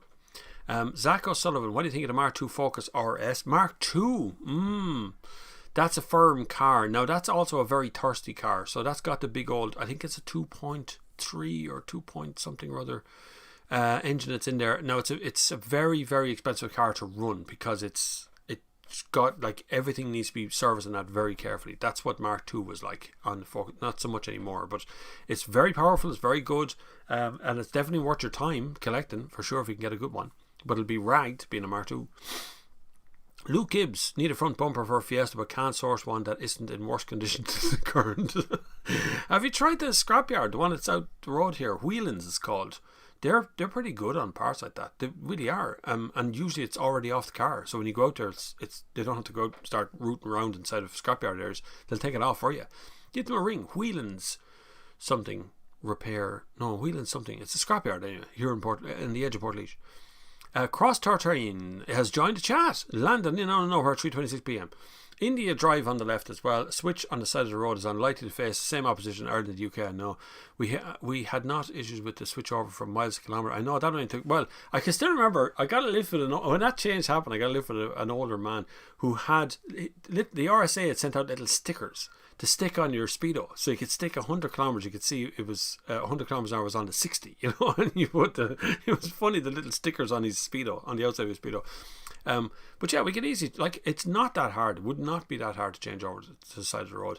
I think we're at a point of life where it's totally possible to do, but whether it would be economically sensible to do it Whether we would be smart to do that, I don't know. But because most of our cars come through the UK eventually. But now that's changed because of Brexit and stuff. We're now starting to get a lot more cars, a lot more stuff from Europe in general, straight out. It's only Amazon that's really holding up the UK thing. And I'm not even sure what happens to Amazon.co.uk when Brexit actually takes place, which is only weeks away at this point. I've even seen the ads on the television where they go, you have to hurry up your stuff to do it. Well, Brexit doesn't affect me, but with Brexit stuff. Patrick Watts, my first car was one of them red and yellow pedal cars. I had a tractor. I had a brilliant tractor at home. My father used to put, I had a trailer and everything. Father used to put the bins into the trailer of the tractor, and I was only a kid, 7 or 8. I tractored my way around to the front. And then one day my brother decided it'd be a good idea if he pushed me really fast on the tractor down the garden. So he pushed me, but there was a curb, and the 2 front wheels hit the curb absolutely spot on, and the 2 front wheels went both directions, and I never forgave him for I still don't. I still mention it every once in a while when I meet him. Remember that tractor? Tractor broke. Little Tykes, as Patrick was. Tony, yes, Bob, did they change over to the left hand side in Sweden in the 1960s? A lot less cars. And yeah, there's a picture of it. If you look at the picture, it's actually chaos as well. But you see, we're so communicative now. It'd be very easy to change it now, you know.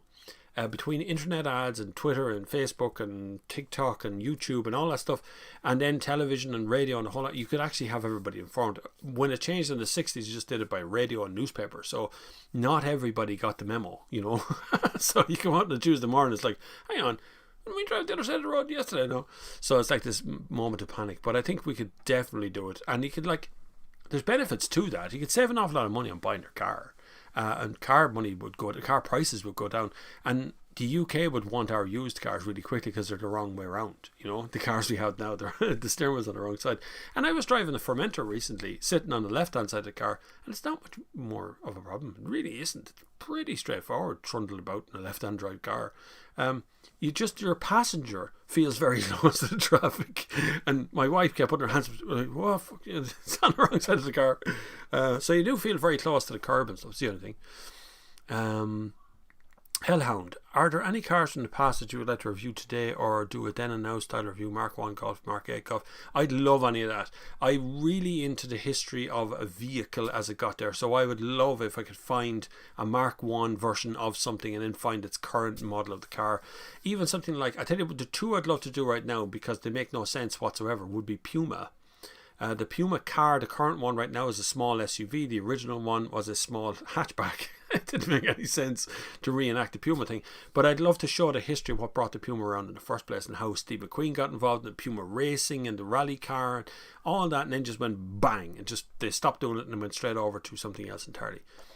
So I'd like to do something like that. The same applies to something like a Ford Escort, where you could trace it all the way through to the current model Ford Focus. I love those history yokes. I don't always have time to make them, but I absolutely love doing them. But they take a gargantuan amount of time, because you're looking for footage, and you're looking to try and find the usage for footage and all that, you know. Martin Pitt, my first car was a Renault 5. Oh, great car. Creaky though, wasn't it? You know, the whole dashboard. I managed to blow up the engine on the way to work one morning. Oops, I had to get a new engine from the record yard. Yeah, Renault 5s were a great car. Did not have the was that the Renault 5 that had the gear stick up on the dash, so it's like a flat floor on it? Or am I dreaming that? Was it a Renault 5 on the floor? Can't remember whether it was or not.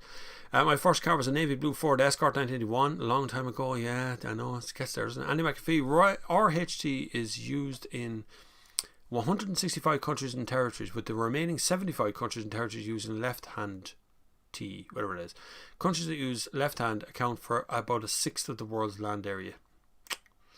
We should be right-hand drive, lads. I'm telling you, I'm not blowing smoke here when I'm saying we should be the other way around.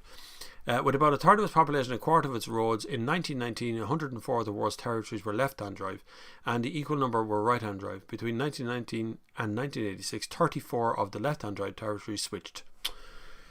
34 of them switched. Like, why can't we switch? We should switch for sure. We could save can you imagine how much money we could save, and the stuff we could import that would be on the other side? Oh my god, there's no downside here apart from the natural selection of people dying because they're on the other side of the road and head-on collisions, and you know, going over hedges and banks and not being able to drive the wrong side of the motorway, that sort of thing. But once you got over that part, it will be fine. Nudge Nudge with Wink says Japan, South Africa, also driving the left. How many people could die or be seriously injured in Ireland and decided to drive the rest of the EU and driving the right hand side? But it'd be worth it. It'd be a sacrifice that would be worth making, no? It's only comedy, relax. Psycho Sullivan, when it comes to the Ford Focus, the body kit really makes a big difference. It does for sure, yeah. The body kit always makes it look nicer. But if you had to drive one car for the rest of your life, which would you choose? Audi A6 all road or the Audi A6 bi-turbo? Either of those two, in a van preferably, would be the two things. Look, my hand disappeared with the thing in the middle. Oh yeah, sorry, it's come back now. The camera couldn't make up its mind while I was looking at the blue in my hand. And what else did I drive? That Mercedes E-Class I had recently, that was really good. Just a really good car. Just a lovely thing to sit in. What else would I want to drive for the rest of my life? There's not a whole lot. That little Toyota, it's lovely, the little Broe City thing. It's lovely to drive around in. And plus, if you take out the other two seats, then you have to drive on your own. Sorry, wife, you may walk. Paul Fitzsimons. Hi Bob, my first car was a 1978 navy blue Datsun Cherry 100A. Had a great car, loved it. Yeah, mine had Datsun Nissan written on the back because Nissan was buying out Datsun at the time, and so they were in a fight. So they both had a go at the word at the back. So it said Datsun Nissan Cherry on the back of it. But it was the same model, I'd say, Paul, as yours. If I had to drive one more car for the rest of my life, it would be under the 3 Series, depending on the year. I'm not sure about that one. Bob, for Minister for Transport, I agree. No, I don't. Keith Colton, I put my money on it being called a data revolution. That's what I'm thinking. It'd be something about data or something about electricity or something like that. That it's just like, it's like an expansion of the world is happening very quickly, and all this information's coming at us very fast. And like I say, I'm on TikTok, which is a very young audience, but there's some more mature people coming on to try and debate, and then it becomes this bullying situation. Then you feel like you're meant to be treated like some sort of celebrity. Well, you know, you're a celebrity, you can say anything you want about you. And it's just like, no, well, hang on a second, I'm just an ordinary person doing an ordinary thing. It's just a weird job I have.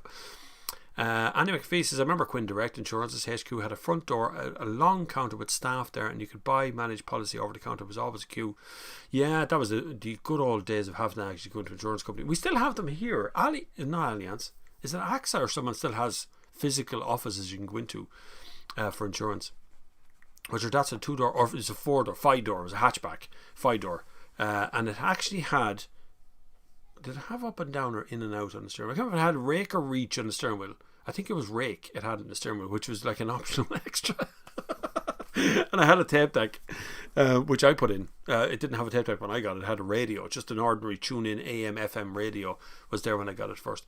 But I got a spurious, a weird York I picked up in the market. It's like, you know, Sony with an E at the end. One of them ones. I thought it was a tape deck. Stuck it in the thing just to make it some way that it would work, and it had rake on the steering wheel. It had windy windows in the front. It was a very basic car, but it was totally reliable. It just worked. It was very good. No DPF the equipped diesel sold without a warning on it saying no biodiesel. Oh my god, that was something, isn't there? There's always something, really. Every time someone comes up with a good idea, it's like, no, you're not allowed to do that. Oh no, under the health and safety of the thing, blah, blah, blah, blah. And you end up looking around going, oh god, I can't do it because it's not safe. Oh great. Biodiesel was a growing thing in the UK before DPFs landed and had to go. Yeah. Well, like I say, I've seen some press release recently. It was fully synthetic diesel. I don't know if that meant biodiesel or what, but fully synthetic suggests it's made in a laboratory. Bio suggests it's an offset of something else. You know, like pig manure can make something, methane or something, you know. So that's biomethane because it's coming from them. Jim Shed has landed. Afternoon everyone, Jim Shed test drove the new Tucson during the week. Very impressed. Yeah, I haven't test drove the Tucson. I don't think Hyundai are talking to me, but that's okay. It's normal enough. They'll come back to me eventually. But I haven't tested it. It does look like a nice car. It always does, though. The Tucson's always been a pleasant looking machine, for sure. Mark Turner Smith, 10 years and no more diesels for our emergency service vehicles. Don't know how it'll be done. Can't see manufacturers making diesel vans just for the market, too small, or allowed to bunker petrol. But like, if you think of the weight of an ambulance, a diesel one, with all its ambulance kit on it, it's probably 5 ton, right? 3 to 5 tons, somewhere in that region. If you put a stack of batteries under that yoke, what's that going to weigh then? It'll be twice its weight, like crazy. When you think of smaller electric cars right now weigh 1.5 tons. So we'll see how the electric market I'm sure they'll figure something out, because right now there's such an impetus in the market to figure everything out. You know, they go, right, well, that can't be done. Then they go, no, it can be done, because they just do it this way. So there's always a way to figure these things out, for sure. Who would have thought the top two cars on channel, Honda E and ID3, both electric? That's what the Sunday service, and we were all over LinkedIn, and on Monday I think we'll be covered in various different publications stuff for the win, because it's like the first one that we've done, and the two winners immediately are electric cars, both of them, especially when the viewer's choice, which was the Honda E, and that's, I have the trophies and plaques sitting over there waiting to go. Crossroads said there are already electric versions of a lot of emergency service vehicles. A lot of advantages to EV. It's just much easier to power the equipment. Ranges are high enough that there's no issues there. There you go. You see, it's already solved. It's problem done. Really. You'd be surprised that these things have already been thought about. 56k dial-up, says Andy, with a 2-hour auto cut-off when it countered the auto readout setup. You could download a single MP3 in 30 minutes. I still remember the first time I did dial-up, and I was clicking in, did the dial-up thing, and someone in the house picked up a phone and cut it off. That was the end of it. 2 seconds looking at yahoo.com or somewhere, and it's like gone. Big kind of rewind movie about the last VHS shoplift in the modern world sort of thing. Right, okay. Gareth Talbot has joined the chat. Thanks, Gareth, for dropping in. Daz a scrap. What's that? I missed that. Scrapyard Walkers on Road. That's another one. There's one in Port Ireland, I think, as well. I've seen cars stacked up on the edge of Mount Mellick. I've seen cars. Don't know if that's a scrapyard or that's a recycling plant or something, but they seem to have a lot of cars stacked up on top of one another. I think you tried down the middle in India. That's what I've seen on that channel. Stray Bob is a good channel, actually. Captain Stupid says, go down to Tralee and go drive in a place called Relahans. It's a lethal scrapyard. Never in that place. Never heard of that one. Stuart McHugh, go now, my children, in peace. Enjoy your week, Bob. I'll catch you again on TikTok. Boom, look after yourself. Trouble is overtaking, I think. If drivers on different sides years ago had some friends whose dad was army, brought over left-hand drive car. Last Germany posting. Scary. Being on that side of the road, it is an overtaking. Yeah, my wife found it really weird to be on that side of the car. Renault 4 had a gear stick coming out of the dash. Yeah, that was the one with the gear stick up on the dash. You had to reach for it, like it was over there. It was far away. I remember that one. Renault 5 was a terrible car. Tried to do clutch in one and you think it's still a good car, fix it on your repairs. Well, you know, it's a Renault 5. Like it was never a great car to begin with. I still remember the whole steering wheel creaking when you were turning corners. My father had two Renault 12s before he died, and both of them, like everything was made of this really cheapy plastic, and it was really creaky on corners and things. It was really strange. You know, strange cars. Renault made good cars, but they made very odd cars as well. It's called Industry 4.0. It's scary. We'll have to know jobs in the future. Well, that's unfortunately, jobs are falling away left, right and centre right now. You just don't notice it because a lot of companies probably won't open again the same way they were before, or at the same levels of staffing, we'll say. Hopefully by this time next year we'll be all back to normal. I don't mean normal, I mean some sort of average stuff that we can do on a daily basis without going mad. Anyway, listen, we've gone over time again. We're over 16:04. Thank you very much for joining me on this Sunday service again. It was very entertaining. It's lovely to be able to chat on things. Sometimes we get a lot of people in with tons of questions and you can't spend much time on each question. I fall way behind you. But other weeks, like this week, it just ticks along very nicely. I will be back next Sunday. Might take the Sunday after that off because I've dreamed every Sunday during your lockdown. So every single Sunday we've done it. So I might take one little week off and just do something else. Like, sit in the corner and cry, think about other stuff. But it's been really good. I'm delighted to have you here again. There is multiple ways to support the channel if you can, but it's Christmas, so don't panic. If you can't, it's okay, it's fine. But if you can support the channel, it's really good. It'd be really good to get the t-shirts, which are still there, the bobflavin t-shirt. But there's one called Captain Stupid Bollocks as well t-shirt. They're also there with this guy in the front doing that, which I forgot to put in the bloody thing. I'm not very brand friendly. But thank you very much for joining me again this week. It's been very entertaining to have you here. Look after yourselves the rest of the week. Take it easy. Take a break from social medias and all that sort of stuff, and just relax and sit back and try and enjoy a mild little glass of wine or so. But whatever you do, look after yourself, and I will see you again next week. Take care. Thank you very much for watching, and until the next time, I will see you